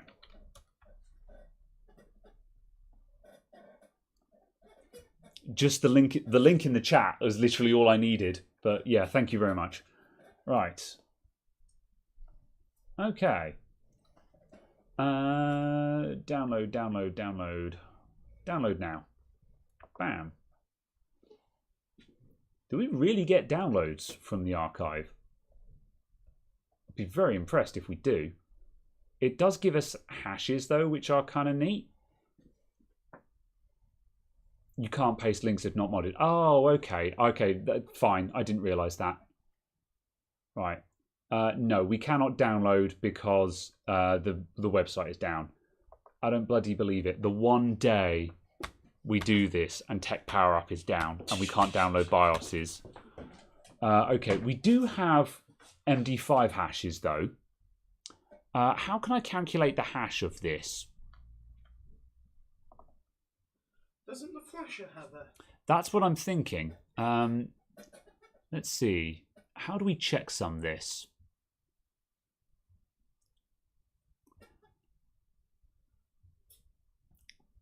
If I check the buffer, can we get a... No.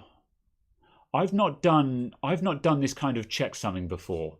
I'm horribly out of my depth right now. Is there another way to change a chip on a PCB if you don't have a hot air set? You can do it with low melt solder and a soldering iron. However, if you're getting into any kind of circuit board repair, get a hot air station. It makes everything a million times easier. So, can you pull the BIOS data from the working card? We can on one of them actually. But it won't help with that because it's a card. Yeah, it doesn't help us with the gigabyte. However, we can do that with the one that's got the silicon issue. That's probably got a good BIOS on it, which will help us for the grok card. Hopefully, so yeah. Okay, right. Let's see. This is a 4 GB one. Right. Okay, right. Hang on a sec. I'm going to open this in. Right, hex editor. Where is my hex editor? Hex comp? That might do it.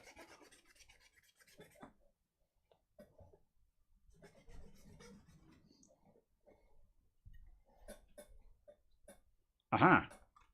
Ah, Degen, you legend. That's what I need. That's the information I need. Thank you. Right.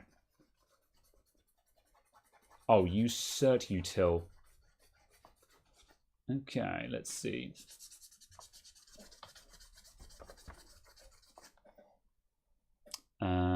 I don't want PowerShell, I want command prompt for this. Command prompt. All right. And let's just switch the window capture out to that. Command prompt. Pachow. Bam. Okay, right, and the file. Oh, blimey. Right, let's just quickly copy paste this to C just to make it a bit easier to get to. And let's call this dump. Can I just drag drop the file into command prompt? That would also work, yeah. MD5. Yeah, let's do that. It should then link it. Whoop, there we go. Nice. MD5. All right. Pow. There we go. We have an MD5. Nice. Right, and let's see. So, VGA BIOS collection. That MD5 hash is different to the one that's on the Tech Power Up website. I assume that means that the contents is different. So, however, the problem is that if Tech Power Up is down, we don't have a known good BIOS, which means we're dead in the water. I can't believe this. I'm furious. I'm legitimately furious that we're stuck without any BIOSes. I think we need to put this one to one side, dump the BIOS from the other Asus, and try and put it on this one. Sure. I think that's how we're going to progress at this point. Because, yeah, that's the thing. With Tech Power Up down, we can't get a BIOS file. So, okay, right. What I shall do, yeah, let's do that.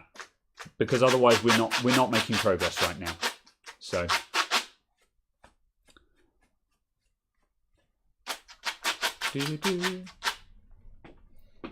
I would try the Windows terminal rather than Command.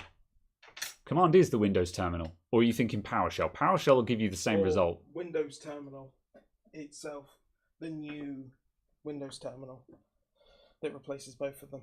Oh, I see. Is that on to Windows 10 or is that 11 only? No, it's been on. Oh, okay. Oh, fair enough. But yep. Okay. That's the right. chip for this one. Nice. Okay. Right. Right. Spud, welcome back.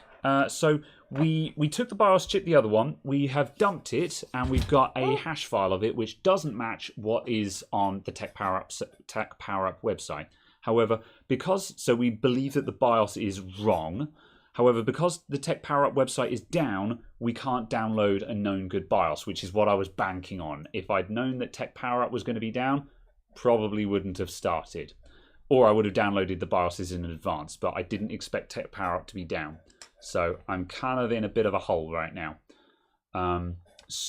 However, the other cards, we've got 2 good Asus cards, so we're going to grab the BIOSes from those. So we're putting the Gigabyte to one side. So let's grab that out.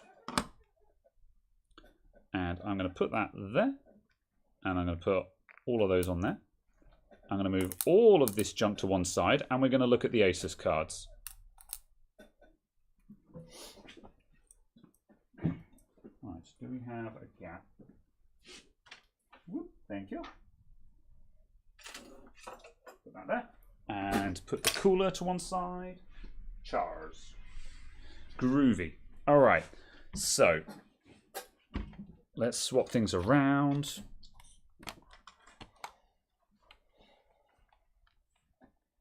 Doesn't mirror the downloads. No. Okay. Right. Bench cam. I'm not so much hangry. I'm just a little bit flustered just because this is not going to plan, basically. Which is frustrating. It increases the... When you're running a stream and things are not going out how you envisioned, it's extremely stressful. So... Alright, so this was the card that has the silicon issue. So this is the one that gave the funky picture earlier on. Because this one boots and works, this has what we believe is a known good BIOS. So we can dump the BIOS from this one and use it on the other Asus card because we've got 2 identical cards, which means we can progress with that one. Or at the very least, it's a BIOS that was detected by Windows. Yeah. So at least we might be able to get to that stage. I mean, if we even get a picture out of that one, then we're progressing, aren't we? Yeah. So, yeah. All right, so let's get this out. I'm just going to jump that off the back. So I'm going to use a little bit of flux on this one just because these didn't come off without a fight. Ah. Ugh. My flux syringe is all horrid. There we go. Whoop.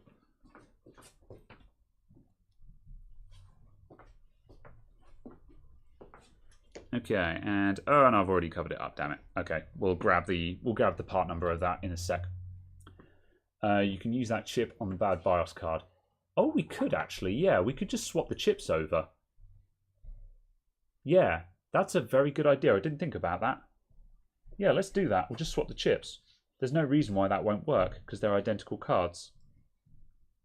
I mean, we'll probably be swapping serial numbers and stuff like that, but we don't care about that. We would be doing that anyway if we did it. So, yes. Wouldn't the better thing to do be to take that one and put it on that one, because this one is disassembled, put that one in there. If it still works, we know it's not the BIOS. Yeah. Yeah. Just because it'll be faster than reassembling this. Yeah. We'll do both. We'll just swap the chips over and see what happens. Yeah. Cool. All right. Also, oh yeah, actually, Arnold raises a good point. We should dump it first, just so we've got just so we have a copy of it. So yeah, because obviously, like if one card is scrambling BIOSes and stuff like that, we might lose our good BIOS image. So yeah, I guess. Yeah, we'll dump it. There's no reason not to. Yep. Okay. Right, off it comes.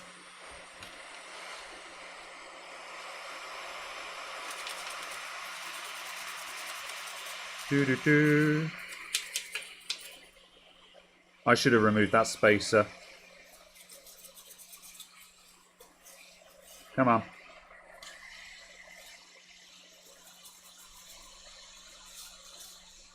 There we go.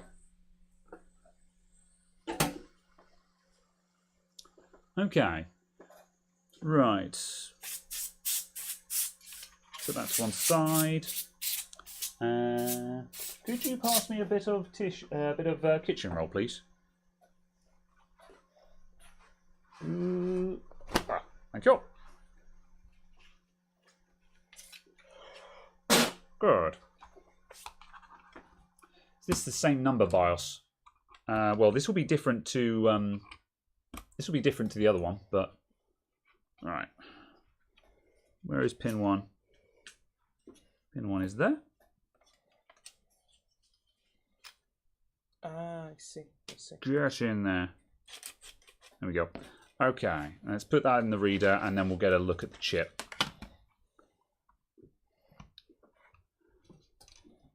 Right, in comes the close-up so we can read that chip. And focus. I'll be again. Focus all the way in. Oh, wow. Okay, let's come out slightly. I haven't got enough light under the camera here. Where's my... Fine, I'll use my phone. It's coming out of my pocket. Torch. Torch. That's not helpful. Oh, there it is. Hang on a sec. Let me just give that a wipe with my finger. Why don't you read this one? Because that would be too smart.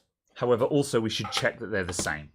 There's no reason to believe they're not the same, but we'll check it anyway.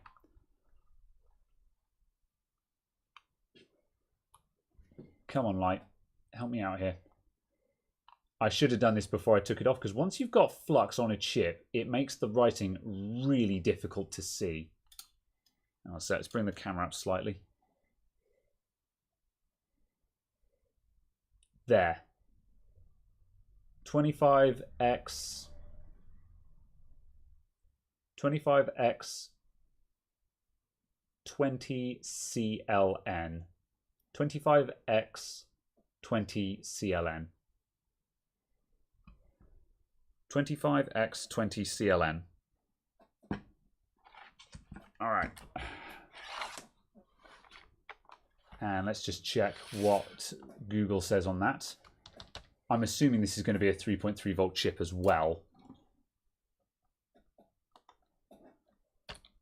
25x 20 CLN.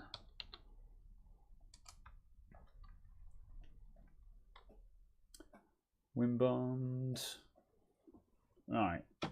Just want to confirm that it's a 3 volt chip, which it almost certainly will be, but I would like to know. Click to view. Show me the volts.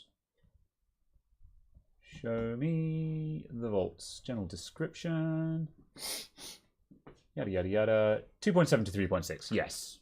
We're good. All right.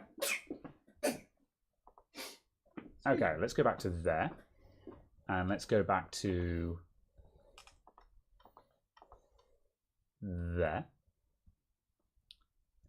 And we're going to, so we did a dump of the other one, so let's identify again. Okay, that was a 25x20. 5x20. There's the B's. CL. SOP8. Good enough. Okay. What's the yellow key on? The yellow key on the keyboard is a left click because it's designed to be used two-handed. Read. All right, and let's save that. All right, BIOS saved successfully. Right, that's that. So now let's go back to Benchcam again. And are you reassembling over there? Yes. Yeah. Give me 2 seconds to get these 4 screws in. Okay. Could you put in just 3 screws first, and then I'm going to remove that spacer so I stop singeing these spacers. I'm not super torn up about them because they're easily replaced. However, it would be nice if I stopped burning spacers.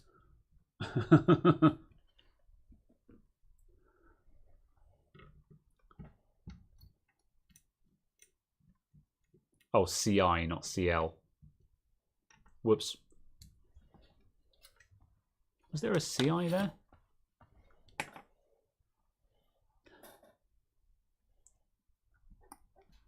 Let's have a check. Right, thank you. Not that, not that. And close up for the chip read. Ooh, down we go. Right, you, tell me what you are. It is CL, yeah. Serif fonts. Hacking, come on, focus. Logitech settings, everybody. There we go. Ugh. Right. Ooh, that one's a bit... Thanks. Rub, rub, rub.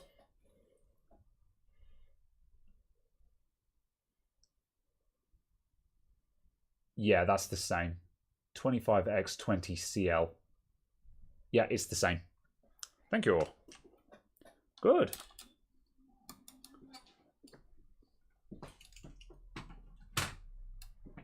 Right. And back out. 1, 2, 3, 4. All right. Is that spacer going to come off? Nope. I'll just put a little bit of Captain tape over that this time. Okay. It'd be rad if this BIOS chip swap works. That would, I feel like that would get us back on track. I'm super bummed up about the lack of BIOS availability. Just because mainly I'm just kicking myself because we should have downloaded these in advance. Or I'll rephrase that, I should have downloaded these in advance.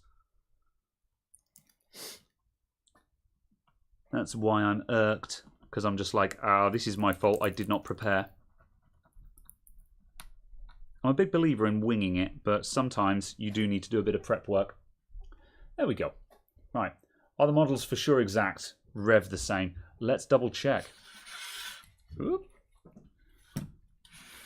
Although I'd contend, what difference does it make? Yeah, possibly. Because all we're looking for is it to get detected in the slot. This is true. There's the revs. Oh, you know, they are Rev 101. This board is different. What? I don't know. What do you guys think? This is a Rev 1. This is a Rev 101. All we're looking for is it to be detected in the slot. Yeah. How much of a different... How far out can we actually get? Given the chips are the same. Yeah. It doesn't make any difference. At most, it might be funky. Yeah. But it will at least be detected in the slot. Because the fault we're looking at is literally is dead as... That's true. Can be. It is a stone. Yeah, rev doesn't matter. If we have anything other than is a stone. Yeah. Cool. Let's give it a whirl. Right. Fine. So, right, that one's still got a chip on it. Let's get that chip off the board. Here we go.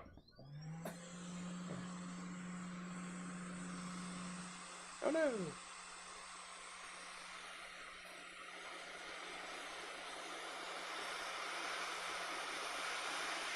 Today our Lab Tech Power Up has a Patreon.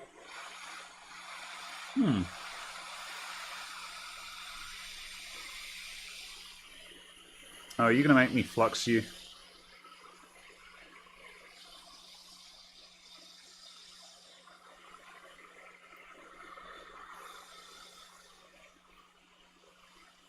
I think it is. Nope, there we go.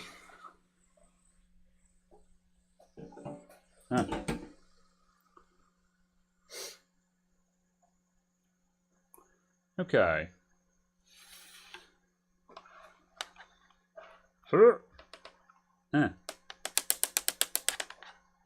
Why must you make me do everything?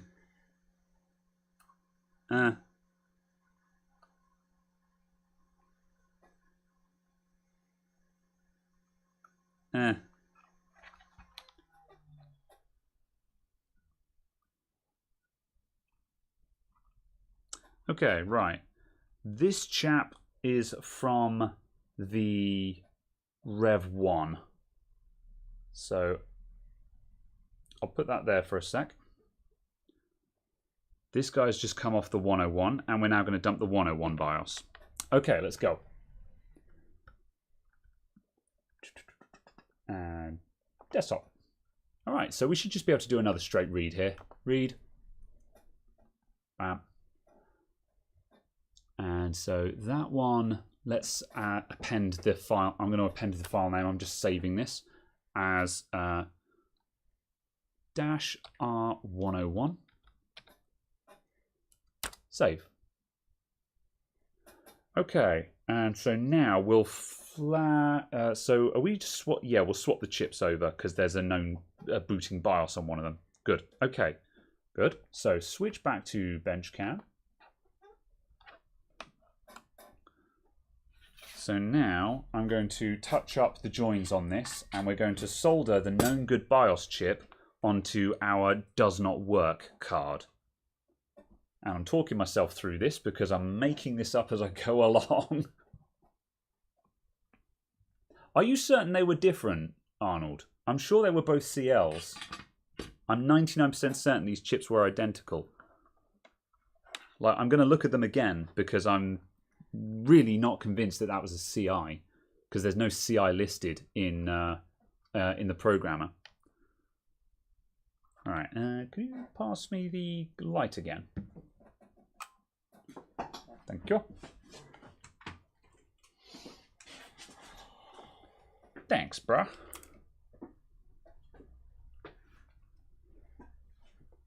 Right, so that is a CL. So the Rev 101 is CL. Whoop. And the Rev 1, which I shall now put back in. Oh, we don't need to put that in, actually. I just need to read it.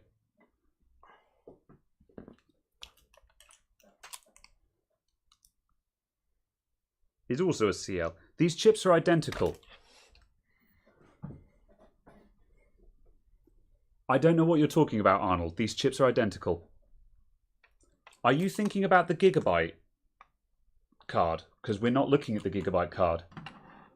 That's not what we're trying. We're not trying to put the Gigabyte BIOS on this. That won't work. Oh, there's the Gigabyte BIOS chip. Yeah. Yeah. No, we're swapping two identical chips over right now. Right. Yeah. There we go. Yeah. Right.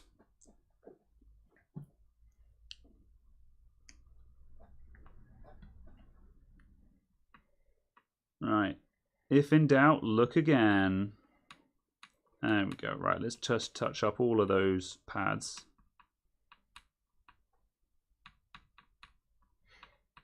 Whoop, there we go. Good. You wonder if Tech Power Up is patching Log4j. They could be.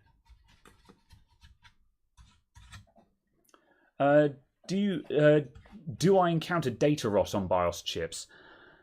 Does anyone know if bit rot is real? Bulls, I've got these chips confused. I looked away and I've got the chips confused. Damn it. Okay, we might have to.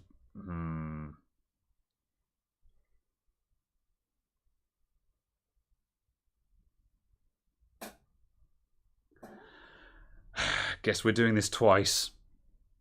That's fine. It won't take long.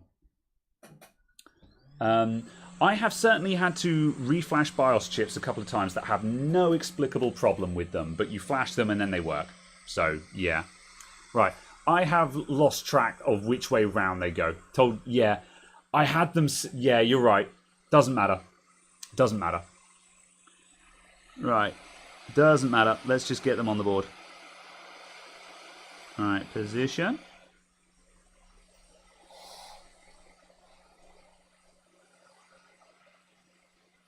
Hecking heck. I've got the hot air at a very long distance at the moment, so I'm preheating while I shaky hand this chip. I've got too much airflow as well. Let's turn that down. There we go.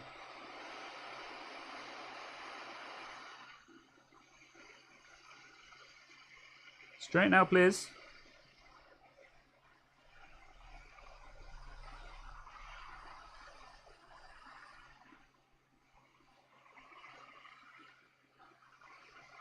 I think that's on. I'm going to touch that up. Let's see. Paul asked, what happened to the Pinecil? The Pinecil is right here. However, I've got my BC2 tip on the Pinecil, and the TS100 has a D24 tip, which is the wedge that I use as my daily. So I'll actually switch to the pine saw just to touch up these joints.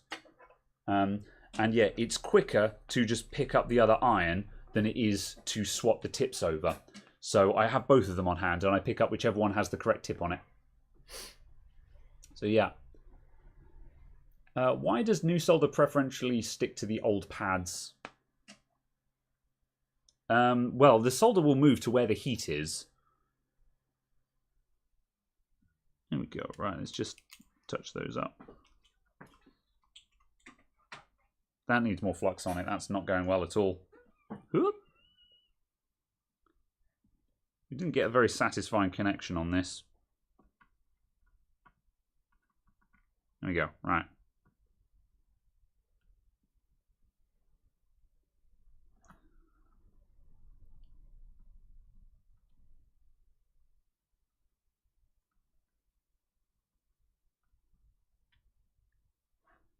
Good enough. There we go. That'll work. It's fine. Everything's fine, Caradog. Stop panicking.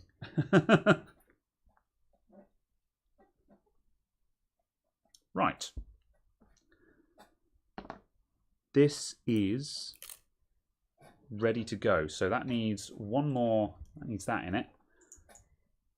Right, and because I'm a genius and I lost track of which chip is which, we're going to run this twice. So we'll plug this in, we'll see if it works, then we'll swap the chips over again. All right. That has a heatsink on it. That's good to go, isn't it? Mm-hmm. All right. Let's go up to there and add in video capture device, existing Ali card, and put that up there. Whoop. That'll do. All right, hit it. I don't have a clip. I don't know how many times I need to tell people this. Okay.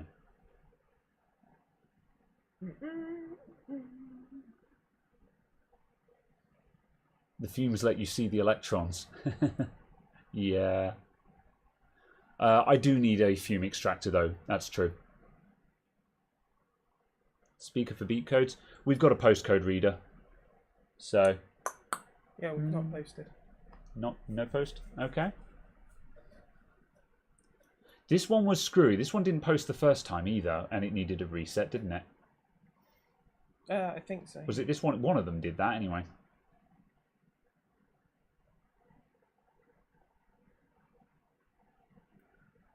Well, I do have a clip. It's just a really terrible one. Oh, there you go. Aha, good. All right, the board has posted. Let's just wait and see if we get any output. I stare at the black square.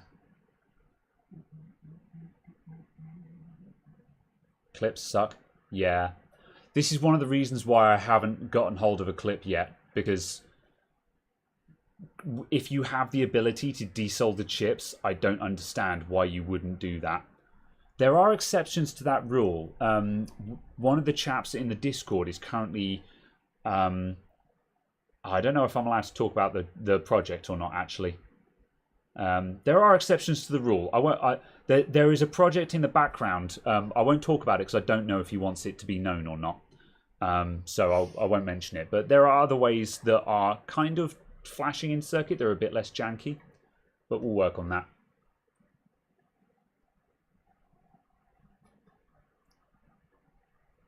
All the power... There are good clips. There are plenty of people that swear by clips. If you disable the capture card. Right, reinitialize capture card. Oh, that's a shame. No output. I was half hoping it would be able to just swap. Oh, I see, yeah. No, because we don't actually have the drivers for the internal graphics installed, do we? It's on Microsoft Basic Adapter. But that's all I was saying. I was just like, oh, I was hoping it would be able to just swap it. Yeah. But no. There we go. So I've just rebooted it. We're booting on onboard graphics at the moment now, so we're just going to see if the card is actually detected. Tech power up seems up. Yeah, my stream is saved. I've already lost my chill. However, my stream is possibly saved. So let's find out.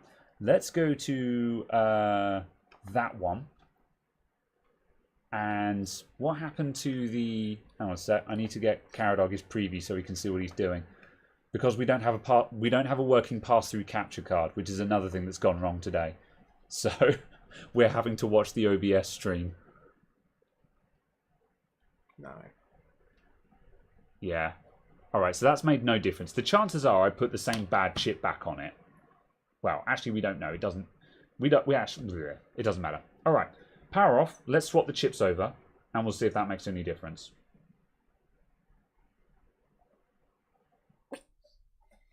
The site's in safe boot. Oh, okay. Can we download anything from it is the question. If we can download stuff from Tech Power Up, then we're back in business. Oh, okay. Were you confused about the blobbiness? I was confused because it looked like the chip had gone. Oh, I see. And I was like, that's why it doesn't work. The chip's gone fucking. Yes. Would you like some tissue? Because you just put your finger in a blob of flux. Yeah. No, I just didn't bother cleaning up after myself because I knew we were probably taking this back off the board. Yeah, that's fine. It was just, yes, for a moment I was like, there seems to be a problem with this. Mild concern. A bit more airflow.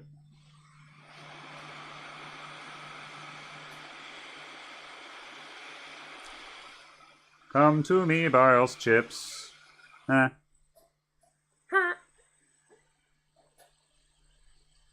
And I'm still not going to... we should number them somehow. How are we going to number these chips, Caradog? We don't have a... We've got a Sharpie. Will Sharpie do it? Is it a black Sharpie? Yes. Very well. I mean, I presume so. Oh my god, can my shaky hand actually go away? Stare intently at the hand. Shake it out. Shake it out. And adjust your grip. If you're having an issue with shaky hand, your grip is wrong. Right. Let's position that again.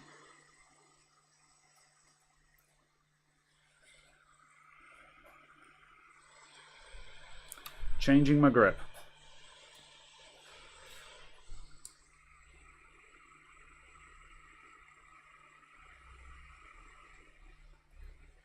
It hasn't helped. I'm working through it. There we go.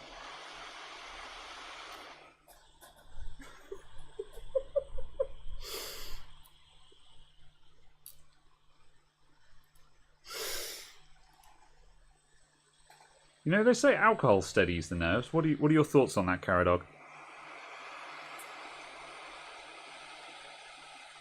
I need more than cider.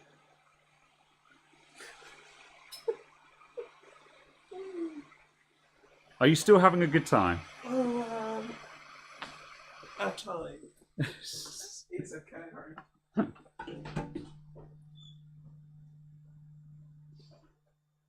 All right, let's touch those up.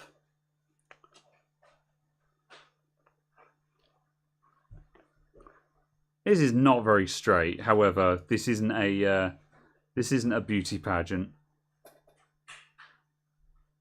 I'll put a little bit more flux on there and just touch up those joints.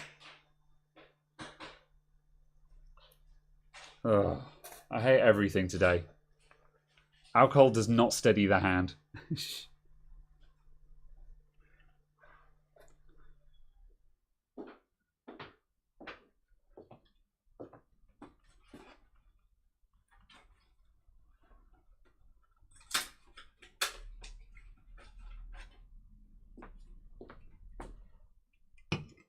There we go.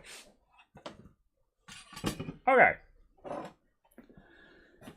Very well.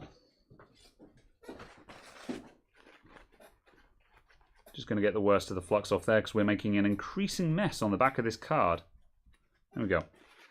We'll alcohol it later on. I'm not going to bother cleaning it up though at the moment. Straight chips? Yeah. Check for move resistors. We're fine. I understand your concern. I'm usually pretty good at detecting whether I've knocked stuff sideways, and we're all good. I'll do a comparison, though, just for posterity. Yeah, we're all good.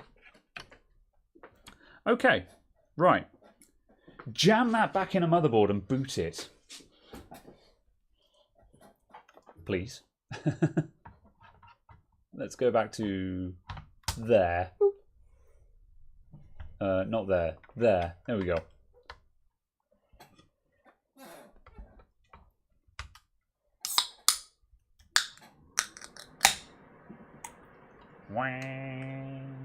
Whee!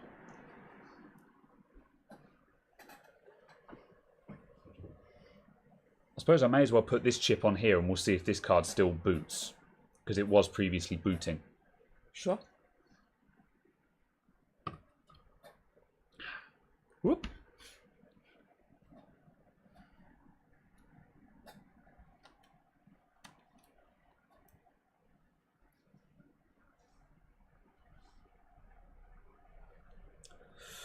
Blig. Come on. Get off the tweez. Oh, I'm getting sticky tweezers now. Shut. Sounds like a personal problem. It does, doesn't it? I'm fresh tweezers, man. Where's my nice tweezers? There we go. All right. Yeah, it looks like we've still got no display output, which is a sad time.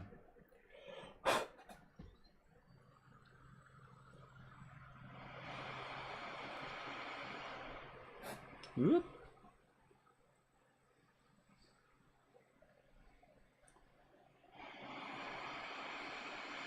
Get on in there. Fabulous. What is occurring? Someone posted on the Gigabyte support forum in 2013 with a debug code 62. Yeah. No one replied. Oh. Not a single person.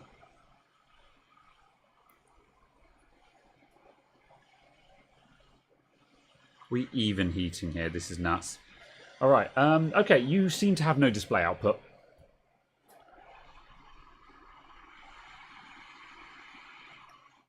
Whoop. Ah. All right. That's another crooked chip.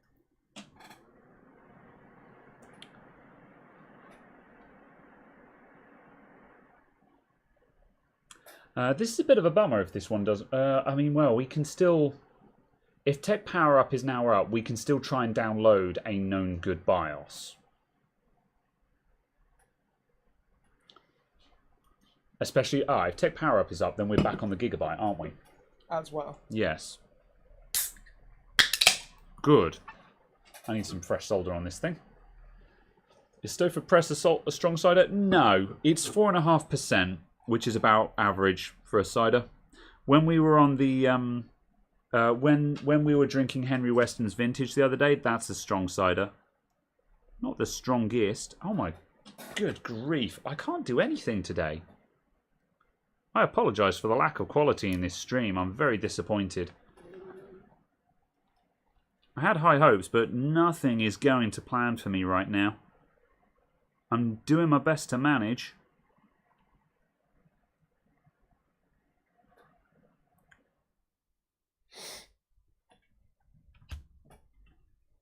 Come on, I'm just easing these pins on. There we go. Okay. That's looking right. All right. Right, so this one's going back over to the onboard graphics now, and we'll see if it's detected as a PCI device. However, it's not looking good for the Grok card at the moment.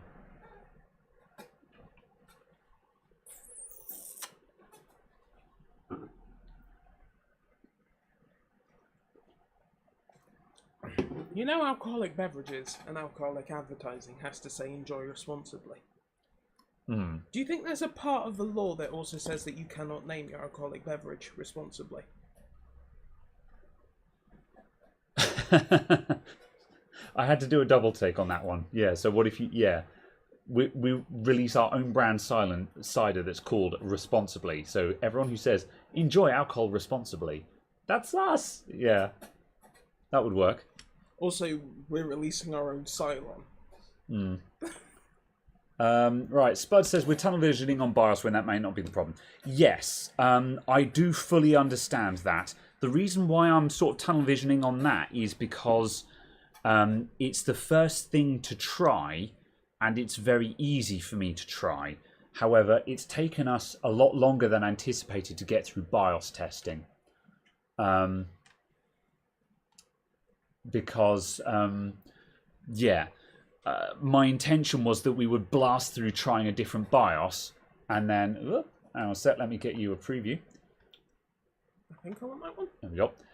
My intention was that we would spend like 20 minutes swapping out BIOSes, and then we'd know if it was the BIOS or not. Oh.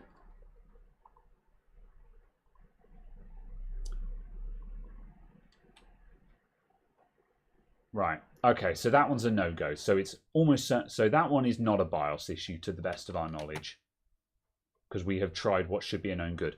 Let's quickly drop this one back in and just confirm that we haven't that I haven't killed this card by dicking around with the BIOS chip. So this one should boot up just fine, but then fall over horribly as soon as you try and make it do any work. Oop. Thanks.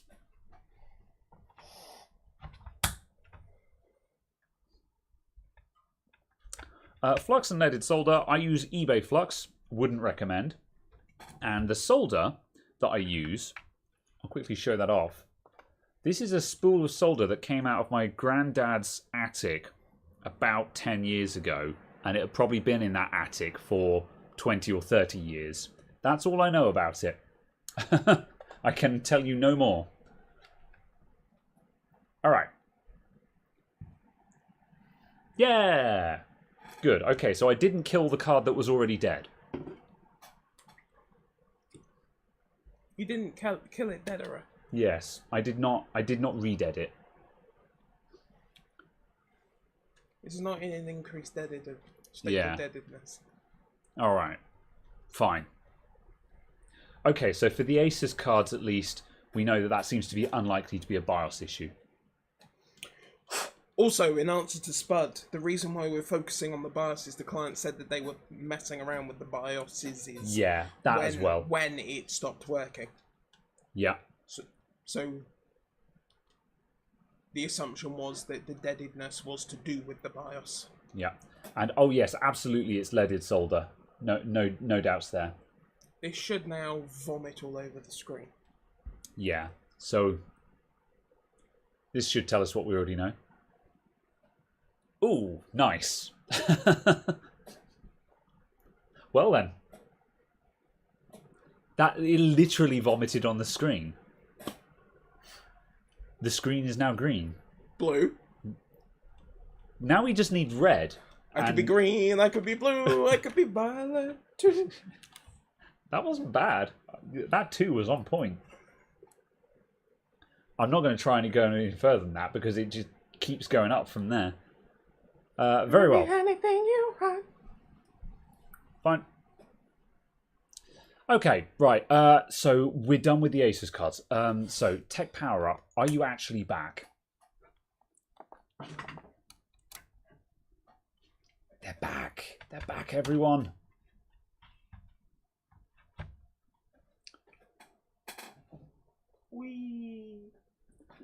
Oh, interesting. Tech Power Up is currently running in safe mode again. We currently have to switch to another host. The newest content since Thursday is missing due to an unsynced database. Fair enough. Right. Database. AMD. Gigabytes. No. What? They don't have it. No, they must do. We had the heckin' page open. Hold up. Don't have what? Have a BIOS chip. Oh. Yes.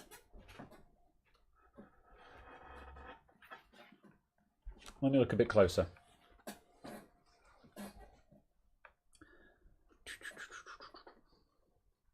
Let's see. If the GPU chip is not bad, reballing will fix it. Yeah. I don't know if I'm brave. I can't reball, so that's out of my hands. However, if we ran into silicon issues today, I wasn't expecting to fix those, but rather at least diagnose them, getting back up to speed. So, how many gigabytes does the Gigabyte have? 4. Right. Technically 5. Because it's a gigabyte, 4 gigabyte. Well done. Could you give me the model number for that one again, please? Yes. Ta. No. Oh, it's on the back of the backplate. It's on the back. Yeah. Yes. That's why I said no, because I was like, yeah, I did that earlier. Here. I did that earlier on. I was like, what? GV RX 570 gaming for.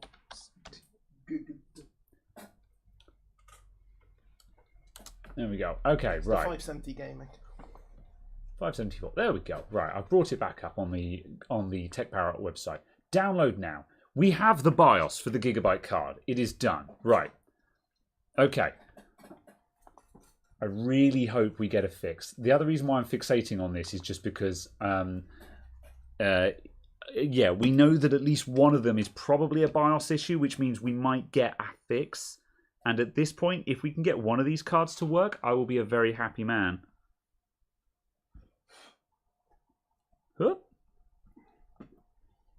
Because this has been a rough as guts stream.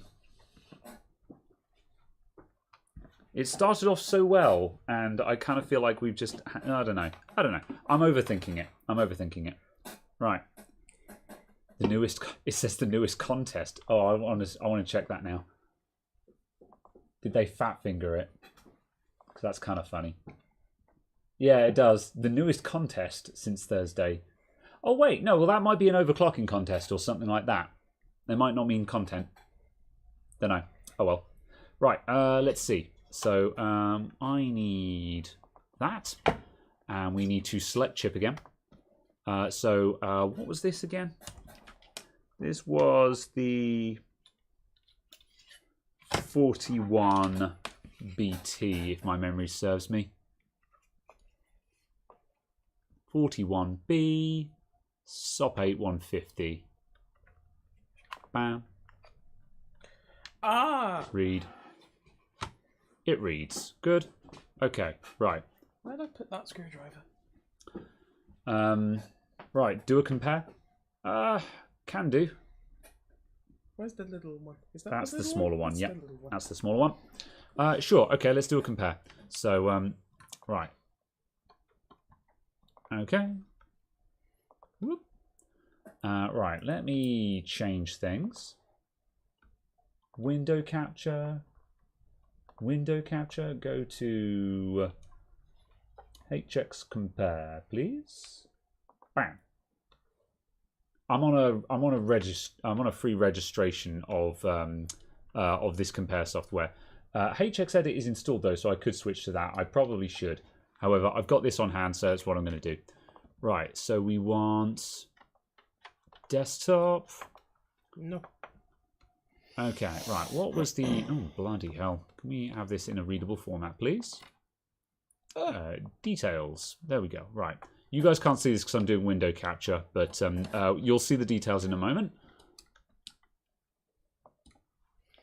Right, let's do dump.bin. This was the BT. That's that one. And file number 2 is in downloads. And all 70 bajillion items in downloads. Shush. Okay, right. So straight away we can see that there are various differences between these two files. There's some red bits. Okay, so this editor is now showing us is highlighting differences. You count them in 25. I'm not very good at this. I'm really not very good at this kind of thing. So I'm currently just focusing on stuff that I do know. Because the problem is when I start working just just following the chat's instructions, it gets very painful. So yeah, there's a lot basically. Ooh, there's some interesting stuff coming up here. I'm just going to move our faces out of the way, because I think our faces are covering fairly critical information there. Atom BIOS. Yeah, so let's see. Gaming RX 570 Gaming D5. Then this one is completely different. So which one? So the lower one is the download from the Tech Power Up website. 6 days to register. Yes, indeed. I didn't know what the sound was. Interesting. The bottom one is on Hynix. RAM matching. Could be.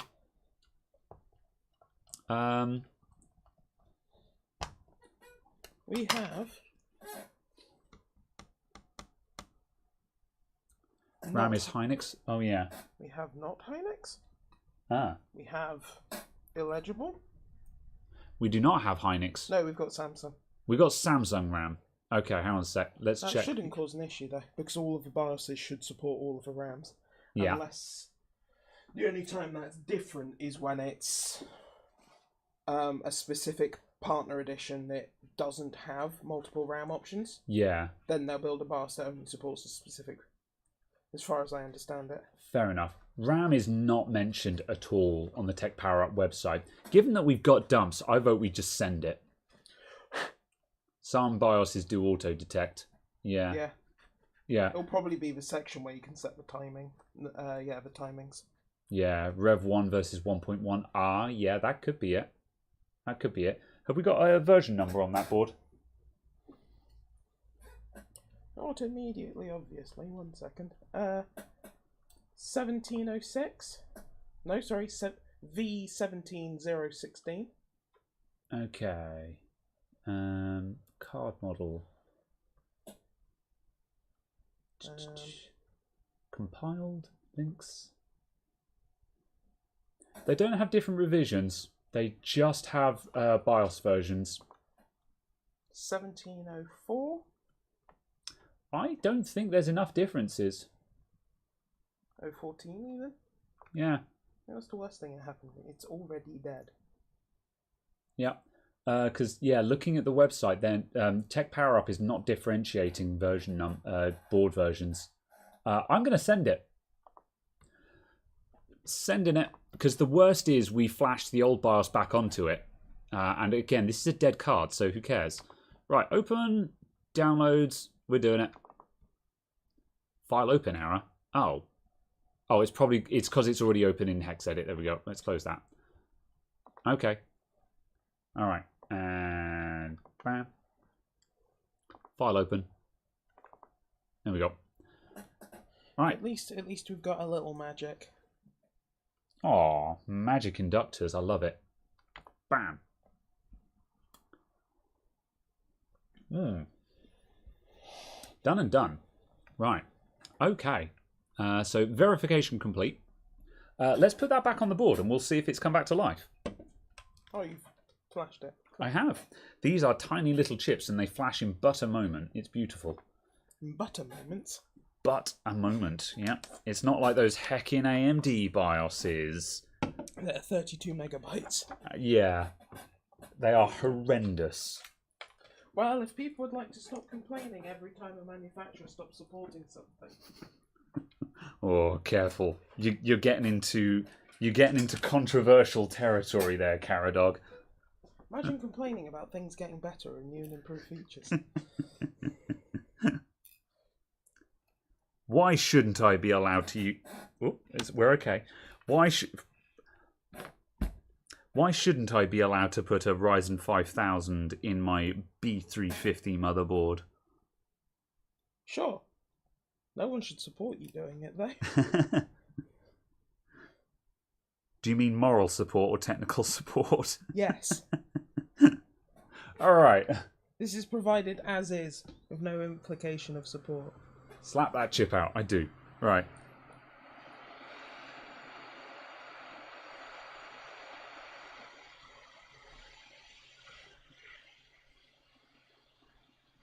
All right.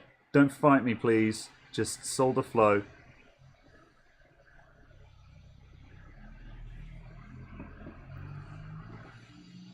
Oh, I should have touched up these joins. This is unloaded solder on the board at the moment, and it doesn't want to play. Are we even molten? Yes, we are. Alright, that's on.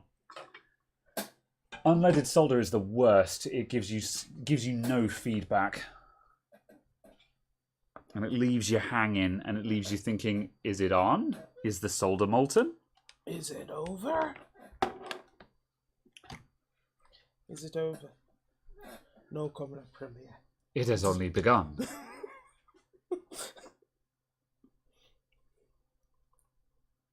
Yeah, Arnold G is predicting a no post. Well, it doesn't post any. It doesn't work anyway, so we can't get any worse. Is that heated? It is. I require the interface material. The thermal paste. Yes, because this is no more. Yeah. Oh, there it is. I was going to say. I thought that was already over there. There we go. Now I know that it needs to go in the bin. Or you could have binned it. You could have binned it.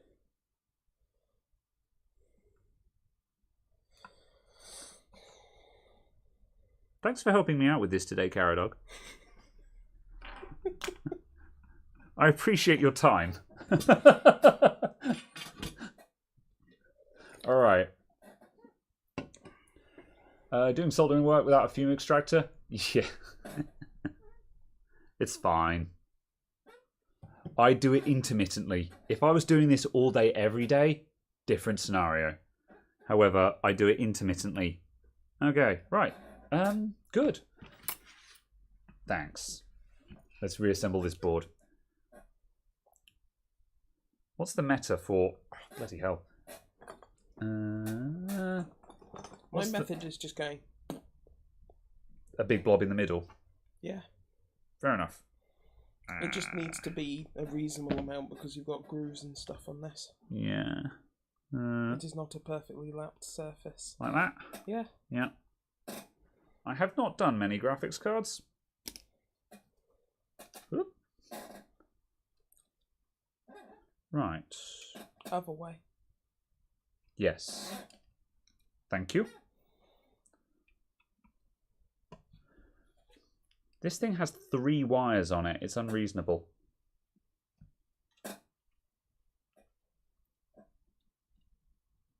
And on.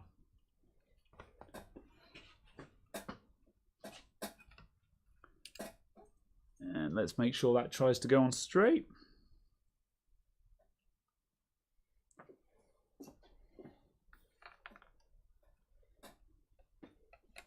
That wasn't... Oh, and then I moved it. Fine. I had it nice and lined up, and I was like, there we go, that wasn't bad. And then I moved it. It'll be fine. What's up, Tony? Hope I'm having a good weekend. It's not going quite how I intended. However, it could be worse. So, I'm doing all right. How are you doing? You've been watching these streams for a year? Well, the thing is the trick is that when you're sitting there with fumes rising up, you don't just go, you know, it's just like, you don't have to breathe that in. It's kind of like when I'm dusting stuff out and people are just like, ew, skin cells. It's like, pro tip, don't inhale when there is a cloud of dust in front of your face. Especially when you're dusting something out, you know when the dust is about to come, so you can, you know, breathe in. Yeah. Then dust it. That's right. When you're soldering, what you can do is hold your breath as you solder, and magically you don't inhale all the fumes. At least not directly. Yeah. There you go. There we go. Good enough for... Good enough for a test. Good Hit enough it. for France. Don't chase the dragon. Yeah. Don't chase the dragon. Hold on a minute. Where's the... There we go. Let's go to that one. All right. Perhaps we should have some streams with hats and mercury. Oh no, absolutely not. Hats?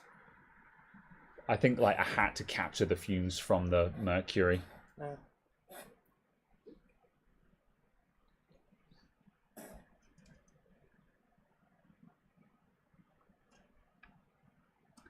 Doesn't look like we're getting anything out of that. You only appear for the drunken rants. Yeah, there's not going to be any of that today. Last week was a sublime stream as far as I'm concerned. That was very successful. This week I'm definitely on the ragged edge. I'm out of my depth and I was ill prepared. I'm not going to lie. I'm on the edge. Yeah. The edge. Sometimes you can wing it. This was not one of those times. You say that every week. Shush.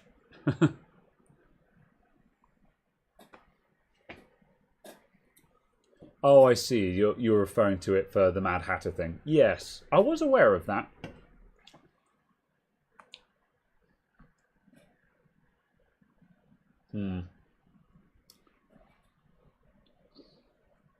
Okay. Give me post. This one wasn't detected either when we were on board, was it? No. Yeah. I'm just, wanting it to post. Oh, is it not posting even? Okay.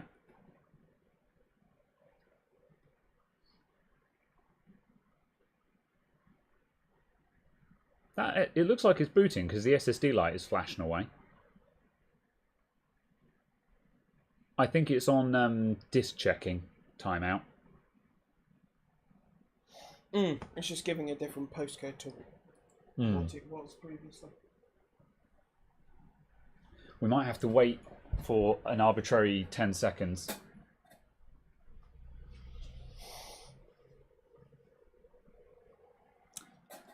Doo-doo-doo. It's not going to post, it's going to email. Ah!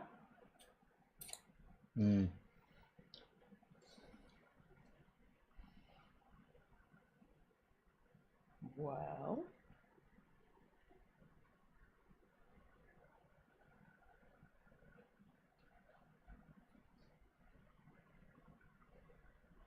Nope.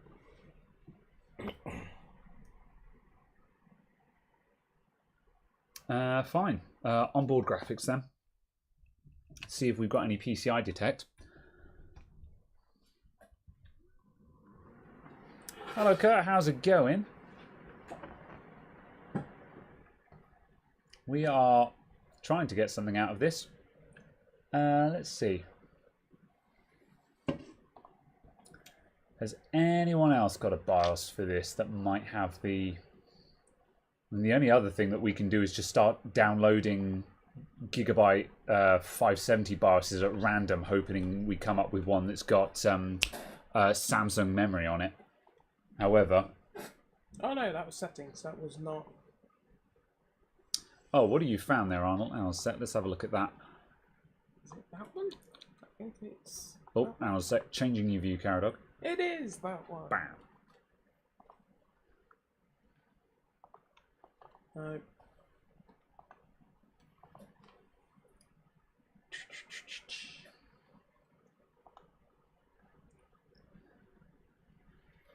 $180,224. That is a different one. VGA BIOS.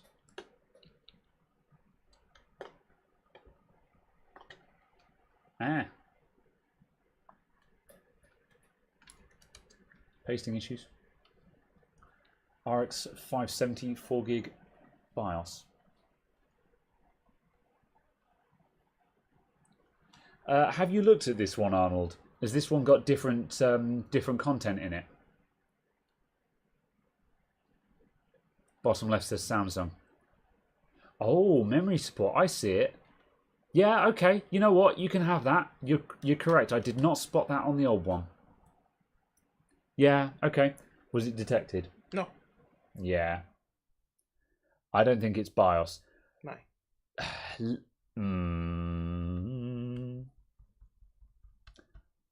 Well, let's flash it again anyway, because we believe we've got a bad BIOS on it at this point. We have actually come up with a better BIOS. And then after that, it's time to... Well, therein lies the issue. After that, I don't know what to do next. I was very much banking on at least one of these being a BIOS issues. All right, let's try it.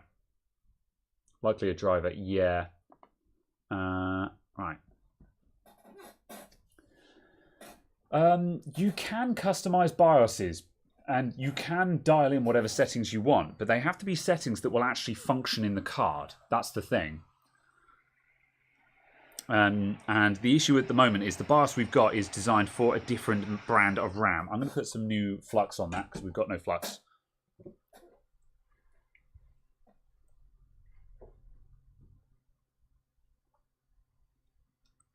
I've got to admit, I think Spud Nugget was right. Well, no, we still needed to test this anyway. It's the frustrating thing now is that it's taken us 3 hours just to get up to BIOS testing. We haven't even looked at voltages yet. Right, that is off. Let us reprogram. Alright, where's pin 1? You're there.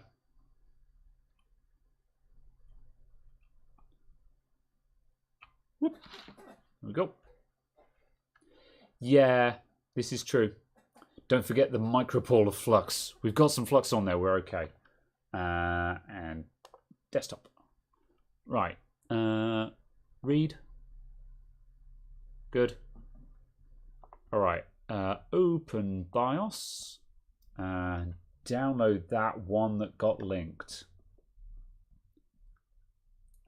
Refresh. 630. And right. There we go. Bam. Oh, bench cam.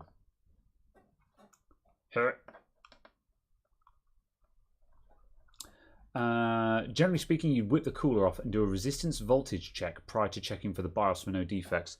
That's fair. We'll go to that in a moment then. We're going to put this in and we're going to see if it works. And then after that, we're going to start looking at resistances and voltages. Because if this doesn't work, we've more or less exhausted all possibility of it being a BIOS issue, as far as I'm concerned. Because we will have tried 2 different BIOSes on it and seen no changes at all. Which generally implies that regardless of the condition of the BIOS, there's something else wrong with the card. Yeah. And we should be looking for that. Let's put some fresh solder on this thing.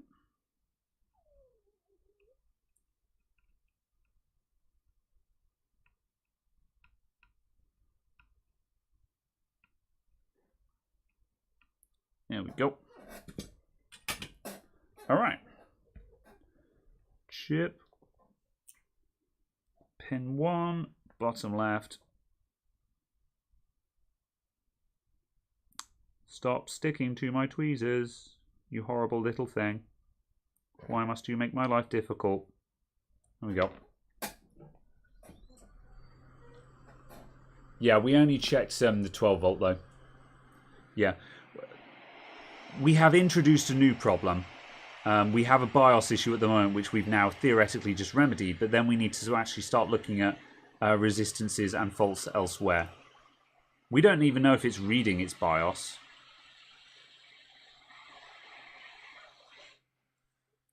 Oh, that was a much nicer solder.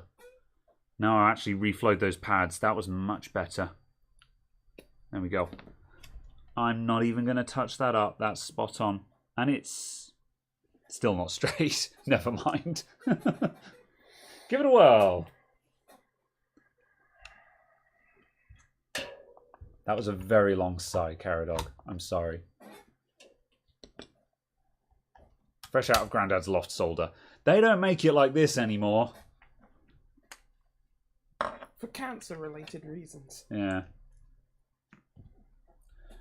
Okay. So, how do we do the BIOS reset on a graphics card, Arnold? What temperature will be the best for most soldering irons on motherboards and cards? I run my iron at 400 for motherboards. You don't need it that high on two-sided boards, but for motherboards and graphics cards and big stuff like that, 400. Oh, of the Mobo. You think? I mean, we could do. Yeah. Arnold says reset the system BIOS. We'll try, because we've got nothing to lose, but yeah.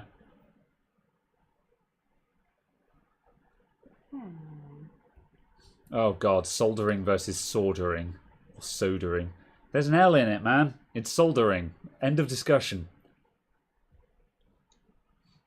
Soda. I want a soda. I need to solder this back onto the board. Is it worth going straight to onboard BIOS just to see if it's detected as a PCI Express device? Because if we don't have that, it definitely ain't going to put out a picture. So yeah. It posted first time that time. That water cooler has quietened down, hasn't it? I've just noticed. Like, there's pump noise from it, but the massive gurgling has settled down. Now it's actually had more than 5 minutes of runtime.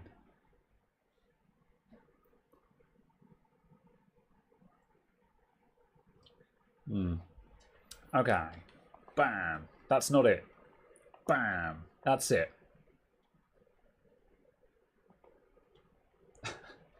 Caradog is playing the part of Debbie McGee today. That's implying that I'm a magician, and I absolutely am not a magician today. I can tell you that much. Oh, I'll actually move that out of the way for you as well, Caradog. There we go. It's not there. Okay. Okay.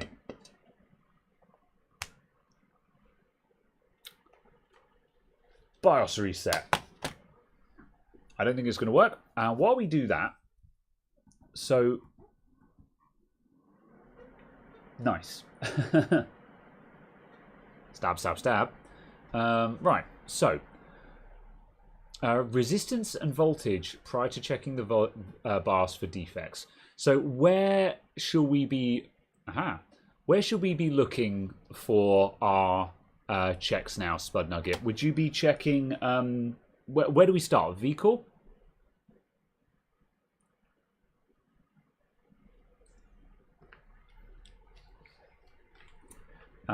We need the stabbing guide, don't we, for this?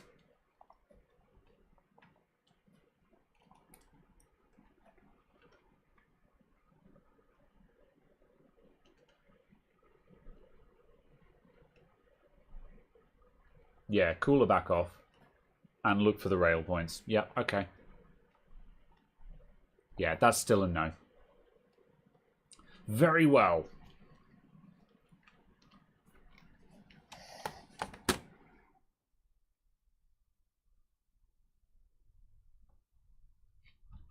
And back to the bench. Thanks. Right. Cooler.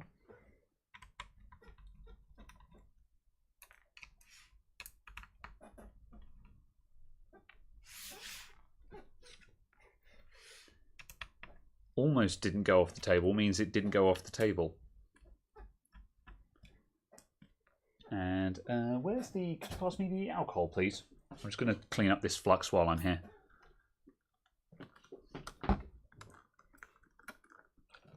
And a bit of kitchen towel, please. Oh, there we go. It's actually in my reach.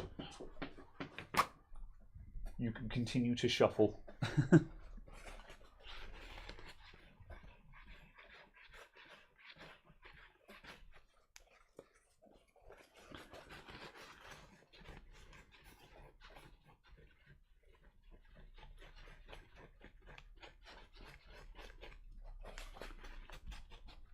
There we go. Spud wants you to what?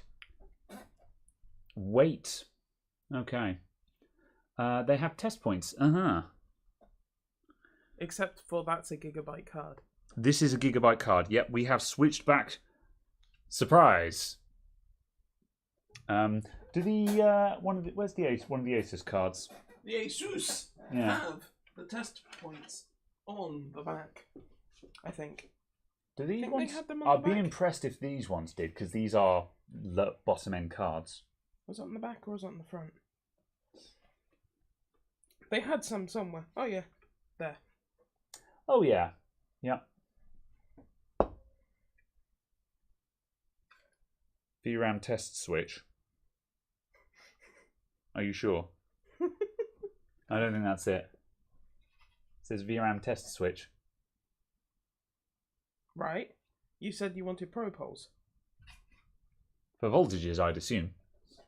Check the PCIe capacitors. Look if one is missing on the back. Okay, right. Also, this one is actually labelled with stuff. Like here, it says that's a 12-volt plane. That's a VVDCI plane. Oh, yeah. Okay, that's fair. That's a 3.3-volt plane. Yeah. That's VPAX. Whoop. Why would this have packs? Where is... There we go. Right. Check PCIe capacitors. Looks like this one had one missing on the back. That guy is absent. However, that's a no stuff because right. Firstly, that's a resistor, not a capacitor, because it's labelled R106. And secondly, the pads are rounded, which means it was a no stuff. There was never anything there. If the capacitors were bumpy, that would imply that a component had been knocked off the board. So this looks all present and correct.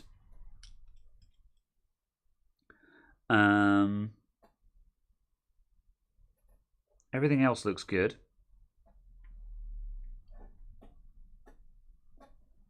So, visual inspection? Yeah, that's what you were seeing. Yep. No stuff. No stuff is slang for do not populate this. So in the schematics, for example, see this area here. In the schematics, there is an R106 and an R103. There are resistors there. However, after prototyping, or somewhere between a prototype and a production model, someone has looked at it and said, those don't actually need to be there.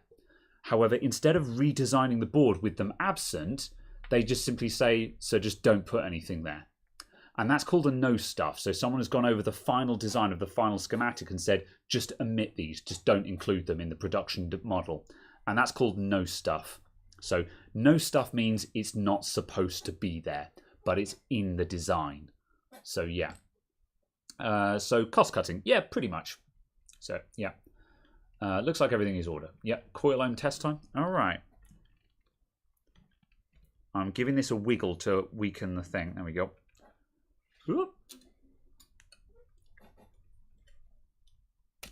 1.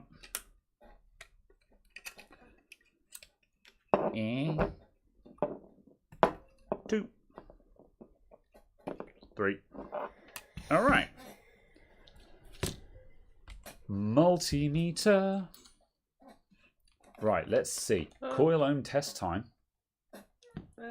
So, how do you know how many ohms should be on a coil? This is something I genuinely don't know. 7. 7. Is that your guess? Yes. Caradog reckons it should be 7. We don't know what's in the box. Fair enough. So, the coils or inductors are coils of wire. Their inductance is measured in microhenries. However, they should have a... we can also... Educated guesses, really. However, we can also measure the resistance to see if any of them are particularly low. So... an educated guess, that's code for... We don't know specifically, but we're going to have a look. So, let's see what we get. So, the resistance across the coils is 0.5 ohm. That's basically the losses in the wire. 42, answer to everything. Maybe. Check if they match. Yeah. This might be best to do in the VC. All right. So are we going to... All right. Are we going to anything but 0? Well, we've got 0 at the moment because 0.42 is the losses in my leads. Are we going to stick Spudnucket on VC? Should we see if this works? He can, as he wishes. All right, we're going to try and put Spudnucket on VC.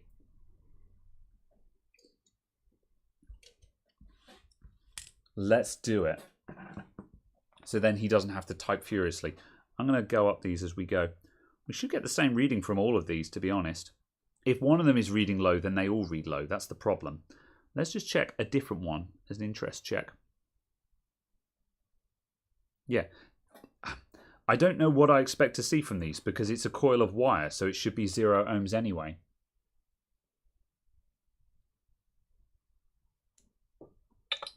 Hello. Hello. How are you? I'm good, thank you. Okay. Right. Walk us through this. You are our guide now. Go. Right, I'm going to have to turn off stream audio so I don't get an echo. Yes. Okay, Go. so Go. black probe on the I/O plate. Yep, black probe on ground. Yep, and then so just work through all of the coils. So the one at the top, small one. Yep. Okay. Okay, So, right. We've got 23 ohms at the top one. Okay, 23 ohms. Yep. I will try and work out what that is. On AMD RX 400 and 500 series cards, there are a number of main power rails. There is 5 volts generated by the card. There is 1.8 volts. There is also the V-core, which is the massive VRM that you see in the center there that you're currently measuring. There is then memory controller, which does what it says on the tin. And then there's also V memory, which is the memory voltage. So I anticipate that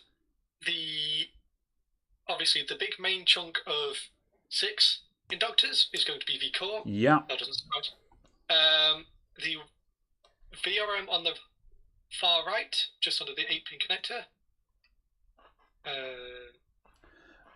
Middle of the card or the top? Middle. Yeah, middle. Yeah. I anticipate that's going to be memory. What's the resistance? 22 ohms. What RAM is it? It is Samsung RAM, we decided, wasn't it? Yeah, it's Samsung RAM. Yeah, okay, so that's normal. Samsung RAM on pretty much every memory type they have ever produced has always shown as lower resistance than, say, Micron. Okay, yeah. I don't know why, it's just the way it is. So we have nothing on V-core, that's normal. We have, what is the top coil again? Was that 23 ohms? The top left was... Top left is 23, 24, yeah. And this is our input one, so that's going to be... Yeah, main input coil is loss. So yeah, that's fine. However, the top one of the top left bank is 24 ohms. Yeah, so I'm going to venture that is the memory controller. And so what's the one in the bottom of the V-core? So the tiny one bottom left, yep. So what is the resistance to ground on that? Bottom left on this chap is basically 0. That's cable losses. Okay, that is potentially bad because that is what we call either PEX or display rail. It really depends on who you ask. We're not really sure of the actual name of it. Yeah. But it's a required voltage. If it's low, it can be accompanied by a dead core. Yeah. Which is always a bit of a risk. Yeah. It's worth noting that the V-core itself is really heckin' low. That's also down at just cable losses.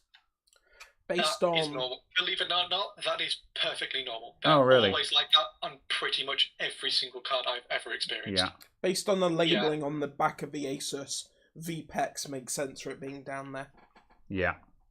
Yeah, that's what I was talking about with the still screen on the back of the cards, the test points. Yeah. Really handy, by the way, because then you know what's what. Yes. So VPEX, like I say, I'm a bit worried about that because that often is accompanied by a dead core when it's low or short. Yeah. You have the Asus card there, so you can maybe take a reference of that. I imagine it won't be too different. Oh, yeah. Yep. That's a good shout. It shouldn't be. They look reasonably similar designs. Yeah. Don't they? I mean, at the end of the day, they're not going to be night and day different because it's a graphics card. They're all based on the same concepts, aren't they? So let's go ground check, and VPEX. Whoop. is 26 ohms. And Have we got the cooler off of any of the ones? No. No. Okay. Can I sneak in there? I'm just going to sneak in because it's probably the bottom coil on this as well. I'm just going to sneak in and check the bottom coil on this guy. The bottom coil is separated and a different design. Yeah. Oh no, that's coming up in 31 ohms. So yeah. No, that doesn't tell us anything because the layout is different. No. Okay. Well, however, it's not that different. No, not completely different. However, yeah, VPEX here is indeed reading 31 to 32 ohms. So that does imply that this guy should be higher. So I think I agree with your assessment there.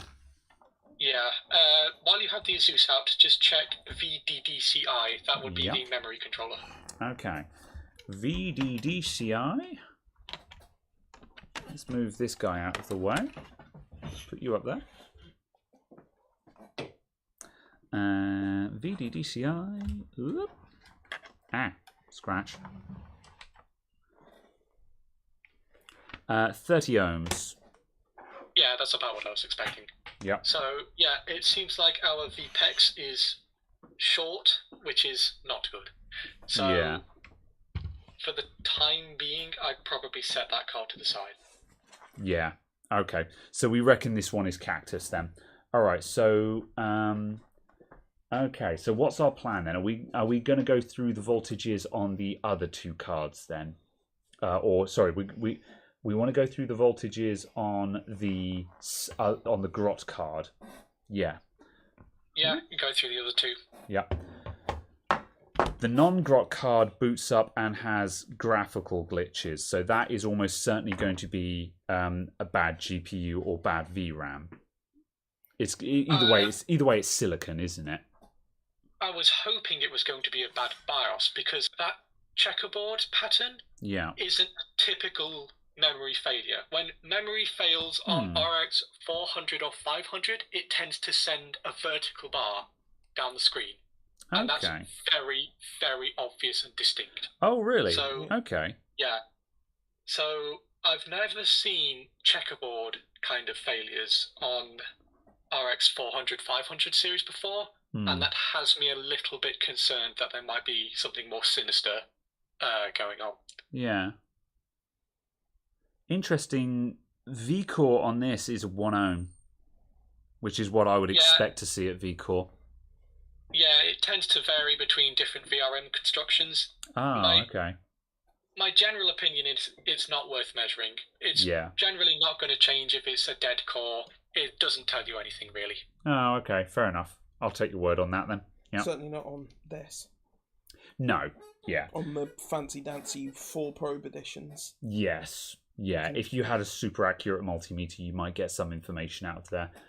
Because that's the thing, is this guy won't measure lower than half an ohm just because that's the losses in these probes. So yeah, interesting. Okay, so are you suggesting that we should try a BIOS flash on the checkerboard card? We've already tried that. Yeah. Yes, I think you've already tried that. Yeah. Through various combinations, we've already tried that. Yes, I would make sure that the BIOS has the correct memory compatibility. Sometimes it can be very specific with the BIOS. Yeah. On NVIDIA, you don't have to do this because NVIDIA has resistors called straps around the BIOS chip that dictate what memory the BIOS is compatible with. So you can flash a single generic BIOS onto the chip, and then the straps dictate the memory that the BIOS should configure to, if that makes sense. Okay. So it's a lot simpler if it's just memory corruption on NVIDIA, but if the straps fail, then you're in for a world of hurt. Yes. So, did we manage to get a confirmed memory-compatible BIOS on this card? We haven't done that on the Asus cards. We did that for the Gigabyte, but not on the Asus cards. And it was the Asus card that had the checkerboard pattern. So. And it was this card. Yeah. Okay, so moving forward, because we're out of time. Basically, we've got one more thing that we can try before we have to be like, no, this is going nowhere. We need to give up. Being realistic here. So what I think we should do is find a memory compatible BIOS for the checkerboard Asus card, flash that, and that's our Hail Mary for the day. Otherwise, in short, we've got nothing else to go on at the moment, have we? I certainly don't. I'm not. Well, we do have memory testing utils, which we could potentially, and this is a big air quotes, potentially, use to attempt to locate a faulty memory chip. But like I've said before, I've never seen this kind of memory failure before. Well, this kind of display of a failure could be a memory problem before, so we will have to see. Yeah. Okay. Let's flash the BIOS and see where that gets us. This has got SK Hynix. Okay, that's SK Hynix. This one was a different version, so that is very likely got. Oh yeah, that's the checkerboard one. Yeah. Okay. Yeah, but it's also just a case of this has never been taken apart. Oh yeah. Okay. Yeah. So I didn't want to take it apart to see, because then we can say that nothing has been done other than what we know has been done. Very good. Okay. If that makes sense, it was just Okay. Right. I would really love to do the memory test on it as well, just because I think we should do that anyway. Let's run over. We'll flash the BIOS, we'll do the memory test, and we'll run overtime if we have to, because if nothing else, we're showing off another diagnostic tool. Because basically, I'm working from the perspective of what more can we do that is useful for the purposes of the live stream at this point. Because basically, we're kind of at a bust, if I'm honest. So yeah, okay, right. Very good. Right, let's find a BIOS. I'm glad. Okay, yeah, Duncanny, I'm glad you're finding it interesting. So thank you very much. Right, okay. Spud, do you want to hang out while we do this BIOS flash, or do you want to drop while we do this? I will stick around and attempt to find that. Yeah, if you're not busy, if you're happy. Yeah, that memory util at the minute. I want to respect your time, because I do respect your time today. That's okay, thank you very much. All right. Okay, do you want to... I can't tell. Right, let's see. So I'm going to Google search. Right, is this the... Yeah, this is the right card. So this is an EX RX 570 04G. EX RX 570 O. Oh, is that an O or a 0? Heck, it's an O. O4G. Why would you use O's in your model name? That's a terrible idea. VGA BIOS. Ooh, collection. All right, let's go. Thank you. Take power. Right, what did we say this had? SK Hynix. Yeah, that one's SK Hynix. Okay, right. Our first result is Elpida. Is it only Elpida? Oh, let me just double check that. That was the first one I saw written down. Yes, it just says Elpida. Cool. Okay. So yeah, it looks like Spud was telling us about things. So it looks like on AMD cards the BIOSes are memory specific, but on NVIDIA cards they are not BIOS specific. Interesting. So yeah. That explains why we had this difference in what we were expecting to see. Oh, that's a Strix. That's not what we have.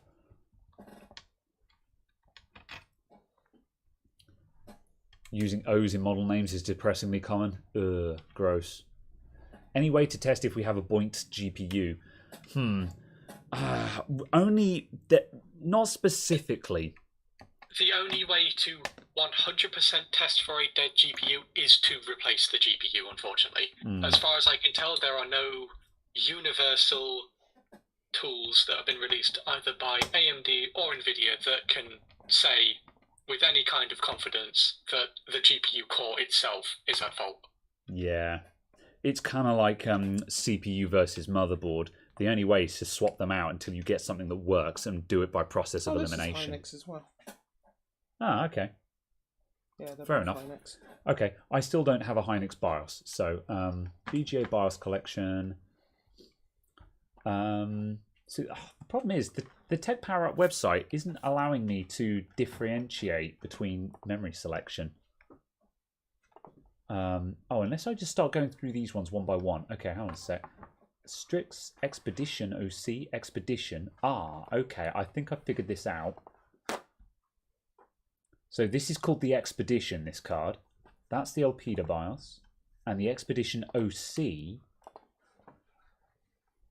is the Hynix one. Okay, so this is an Expedition OC card. We're learning. Right, we've got a BIOS. Reflow RAM chips. Oh, that's last resort. Yes, to everyone who's currently saying reflow RAM chips, reflowing a BGA is a last resort. I have no idea what is wrong. Something is going on. Reflowing something that is potentially faulty is usually not the fix. At best, you might have a maybe a bad connection because the card has been dropped or something like that. Yeah. Some kind of specific situation. But as a general rule of thumb, don't reflow the BGAs. Especially do not, and I cannot say this enough, do not heat gun them or put them in a fucking oven. Oh my god. The number of times I have seen people who've... And sorry to go on a rant, by the way. Do it. Go. I have seen far too many cards that have been the victim of heat gunning or ovening, and the PCB on either the GPU core itself or the entire card has popcorned. Yeah. And has basically ruined it irreparably. Yeah. Don't do it unless you absolutely have a reason to do so. Okay, rant over. No, Thank you. understandable. I was looking at a Razer laptop at the end of last week that had come in with a group of laptops from a repair center, and it had a short on the main power rail. Now it turned out one of the VRM high side MOSFETs had gone short, 19 volts into the CPU, game over. However, someone had gone around and heat gunned basically every BGA chip on the board, the EC chip, the PCH, just anything. And I was looking at that and I'm like, no, that's not how this works. You have a short circuit. Heat gunning chips is not going to do anything. And it was just a symptom of that re-hot bro mentality, where it's just like, no, you don't reflow something unless either A, all else is lost, or B, you categorically know that there is a cracked solder joint under it. In which case you need a professional reflow anyway. Heat gun is probably not going to do it. Anyway, right, I don't know if this might drown you out, Spud. I'm putting on the hot air gun. I've noticed a separate issue. There's thermal paste over the PCIe slot. Ah, I hate it when that happens. I hope that's not been there the entire time. Oop. So that'd be very awkward if it had. Okay, right. BIOS chip is off. Oh. I've dropped this BIOS chip so many times. Like Liam said, all the electrons are going to fall out. Okay. Let's see. What am I looking for? Desktop. All right. Are we still on the Giga device? Yes. Right, let's do a read just to check the chip works. Chip contact is detected. Okay, hang on a sec. Chip ID does not match. Oh, yeah, we've switched over. Okay, hang on a sec. Abort. We're on a different chip. Right. What were these chips again? It was a WinBond 20. Was this the 25X? 25X 20CL. Yeah. 25X 20CL.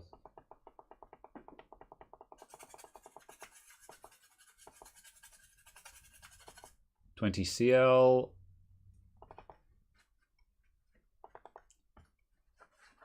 SOP 8. There we go. What's a VSOP versus a SOP? Anyone know? Very. It's very SOP 8. Yeah. It's so SOP 8 you can't even comprehend. Read. There we go. Okay, right. I guess I'll dump that because why not? Save. Right. Okay, VGA BIOS collection. We have downloaded that. Open file. Asus RX 570. And right. Bam. SOIC8 is what we have. Oh, okay. The problem is I see so many terms that describe basically the same chip.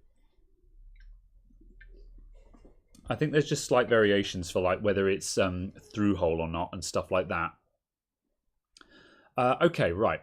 That is done. Our programming is complete. Let's go back to the bench cam and let's stick that BIOS back on board. BIOS back on the... Okay.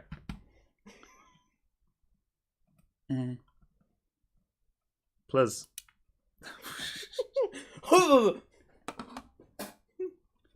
I'm making a complete mockery of an art form here.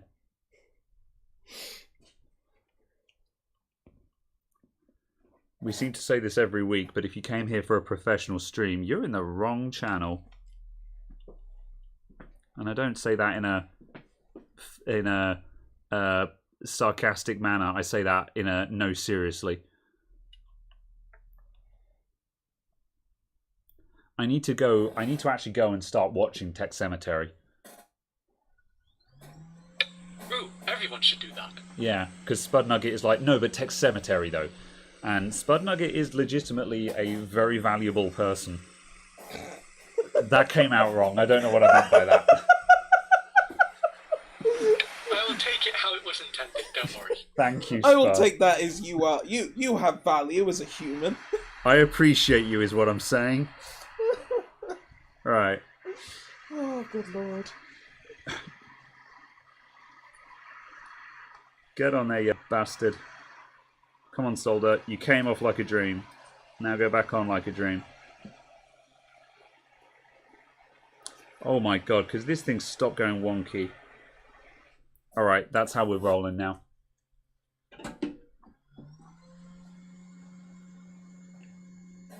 Can we sell Spud Nugget for money? Non-fungible spuds? Spud Nugget, is there anything that you would sell your soul for? No reason, I'm just curious. At the minute, a fucking RTX 3090. But anyways. Alright, we have flashed the BIOS in this graphics card. Caradog, ready the test station. Bam. Caradog is busy. It's cool. Oh, you good? Yep. Were you reassembling stuff? Yeah. Yeah. Back. Welcome to my world.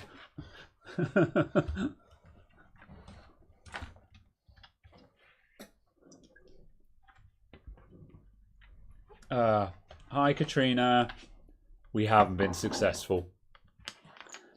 Our only success in the past 3.5 hours has been we reset the BIOS on a desktop motherboard. Oh, you're slightly on the bench. There you go. We reset the BIOS on a desktop motherboard, which brought it back to life. And that makes us the best board repair channel currently on YouTube.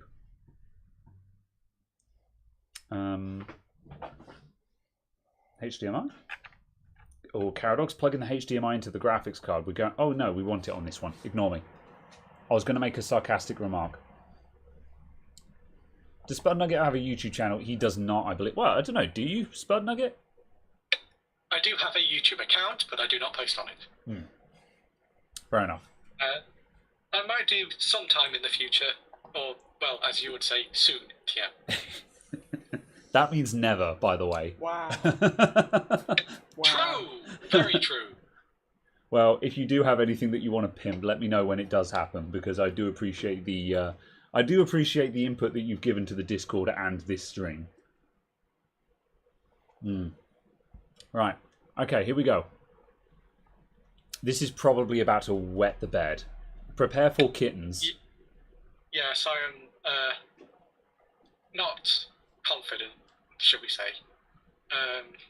Yes, we shall see how it goes. You know that's the furthest it's ever got. No. Oh. So it was just about BIOS then. I told you, Spud. BIOS. You're fixating on the BIOS. You said. You're focusing too hard on the BIOS. You said. Well, look who was laughing now. All big-headed now, aren't you? You can hear the coil whine. Yes, I can hear that coil. Is that the Game Max or the card? That coil whine. Also, the fans aren't spinning. I'm fairly certain they should be by now. Well, anyway, very well done. This is why it's important to get the right BIOS and an AMD card. Mm. I mean, it's successfully doing over 400 FPS, so... Yeah. Oh, God. Oh, yeah, that is the card. That coil whine is very much the card. Hold on. Is it dying?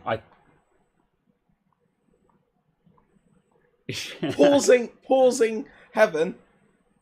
Coil while goes. Can you guys hear the coil whine? Were you guys able to hear that? Because if I can't hear it. Yeah, Chris can hear it. So Good Lord. Yeah. Oh yeah, this was probably the mining card then. Yeah, that would make a lot of sense. Yeah, it does seem likely that Okay. a lot of mining BIOSes aren't Windows compatible. They're mainly intended for things like Hive OS. Yeah. The fans have actually started spinning now, so we do actually have cooling. I was concerned at how long it was taking those fans to spin up. I genuinely can't hear the call right now. Yeah, my 3080 Ti has got mad coil whine. I'm very sad. My Founders Edition 3080 Ti has coil whine like a Fiesta with a bad alternator belt. Which is a very specific reference to make. It's okay. I have a 3060 Ti. I'm not into cars, so that went right over my head, I'm afraid.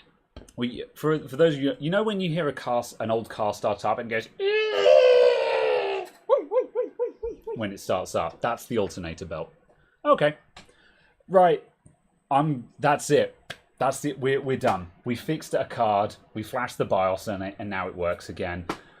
That's kind of a cheap victory, but that's the only victory we've had in the past 3.5 hours, so I'll take it. Better than a kick in the teeth, I guess. It was. However, also, now Spud Nugget, you know exactly what that checkerboard pattern means. Yes, I had a hunch, but I was also very concerned that it was going to be the core, since I'd never seen that before. Yeah.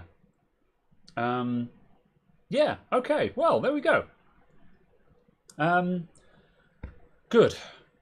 Right, let's wrap up. What do we need to do to wrap? Right, what are we doing with the rest of these cards then? I think for now we're just going to reassemble the rest of the cards, which we're going to do off stream, and we will come back and collect our thoughts on what, if anything, can be done with the other cards. Fine, this can now be sold for the one that is potentially kill. So yeah.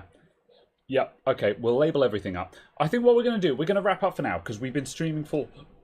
We've been streaming for 3.5 hours, and I really hate going over the 3-hour marker because I do like to respect people's time, and I don't want you guys to have too long to wrap up to catch up on. So yes, yeah. I've also not been paying attention to chat, so really sorry, chat. I've not been reading, but just this has been a bit mad. Anyway, big thanks to Tech Power Up for providing the BIOS. Big thanks to Spud Nugget for joining in, because I would not have... like as soon as I saw that checkerboard pattern, I was just like, that's silicon. That has to be silicon. But yeah, you were bang on the money. You had a hunch, and your hunch was right on. So well done. I assumed it was one of the other cards that was the mining BIOS one. Well, seems like we got lucky. Yeah. Good. Right. Okay. Let's close up, and then we'll just pack up off stream, shall we? Indeed. Yeah, good. All right, thank you very much for tuning in. So, right, I'm gonna close off the voice chat for now. So, thank you very much for joining us, Spud. I can't close off the voice chat because it's not my phone. Thanks for joining us, my dude. Thank you for having me on. I'll speak to you later. Yeah. Bye. Goodbye. I'll DM you. Bye. All right. Cool. Right. Thank you, everyone. Yeah, and thanks for the praise as well. I was I don't know. When I have enjoyed this conversation in English. Yeah. When you're learning, I get this when I'm recording videos. When you're at the bleeding edge of what you know how to do, the stress levels are high because you're working on something and you're like, I have no idea what I'm doing right now. And you're just like, this is dumb, this is stupid, I don't know what I'm doing, this isn't going to work. That's kind of been my mindset for the past 3 hours.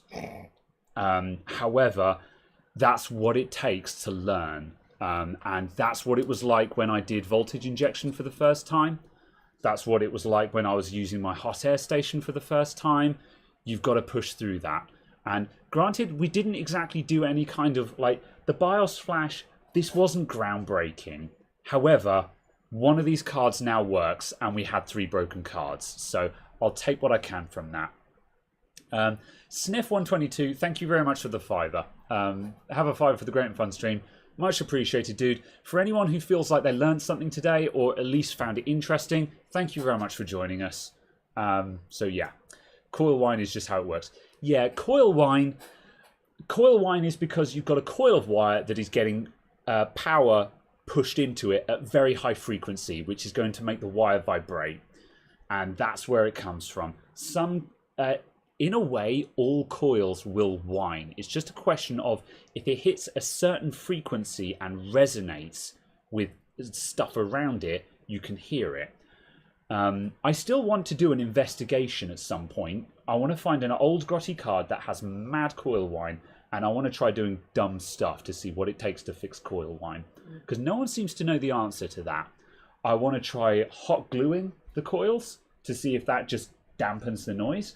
And I also want to try just swapping out for different coils, because they're not exotic. All you've got to do is find inductors with the same inductance, which is measured in microhenries. Like this thing here. So where's the bench cam? This card here, it says R15. So that is what, 0.15 microhenries, I believe. So that is 0.15 microhenries, unless I'm mistaken. And then this one down here says 1R0, which is 1 microhenry.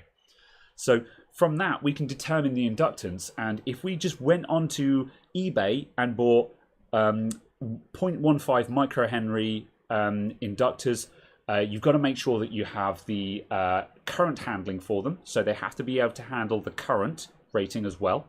And we could swap these out for different coils. And because we've changed the coils, we change the vibration characteristics of the coil, and that theoretically might get rid of the coil whine. So that's my theory on that. So yeah. Let's see. Yeah, Spud Nugget says coil replacement is probably the best option. So yeah. Past all of that, that's it. That cap to the right of the V-Pi coil, take it off. Tantalum cap. Well, that one there. You reckon? This one here? Last Hail Mary? You know what? Sure. Hail Mary. It's very easy to put this back on again. I tell you what, I'm going to wet the contacts on that before I take it off. Bonus content. Anyone who didn't immediately tune out has said, as soon as I said thanks for coming, everyone who closed the window is now going to miss this.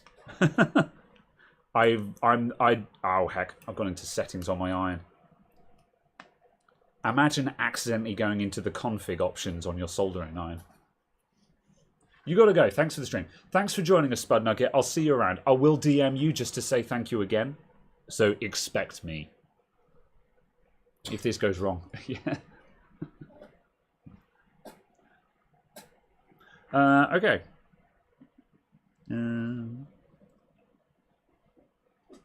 Oh my god. Can't get the iron in there. Come on. Here we go. I'm wetting the joins on this because that'll make it come off the board easier, because this capacitor won't go without a fight.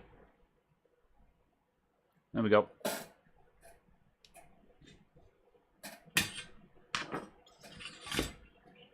Did I just knock a thing loose?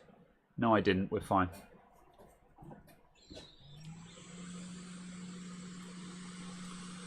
If the caps isn't it, then the chip to the left. Yeah, we'll see.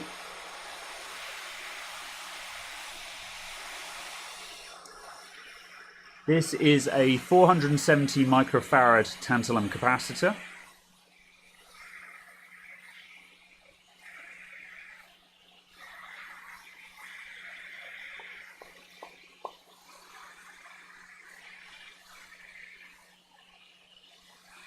And it doesn't want to go without a fight. Let's try and angle away from the other cats.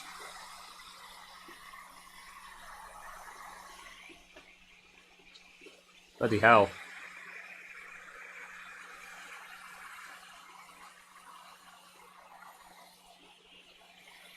This thing's welded down. That's not a good sign. Oh, there we go.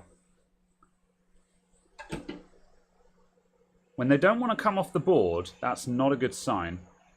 Alright. It could be nothing, though. Could be nothing. Resistance mode. And...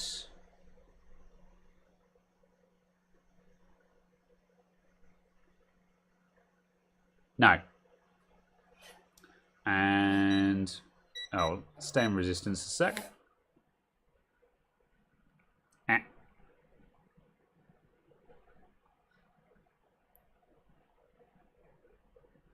Nope. I'll check the capacitance for good measure. It's not shorted, so 450 microfarads, it's fine. Nope, it's not that. I'll put it back on the board, but yeah. It was worth a try. Right, that's it.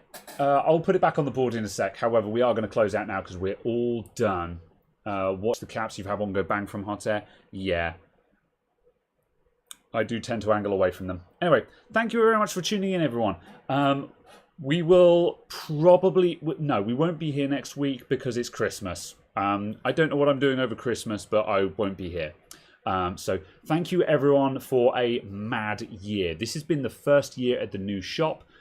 Things are coming. Thank you, everyone, for tuning in. We'll be back in the new year. Probably... I don't know, actually. Are we skipping just 1 week? Don't know. Probably. Yeah, probably. Yeah. Watch the Adamant IT Twitter account. The link is in the description. I will state on the Twitter what's going on, whether we're back the week after next or not. Have a lovely Christmas or have lovely holidays, whatever you like to do. And I'll see you guys soon. Cheers, everyone. Bye.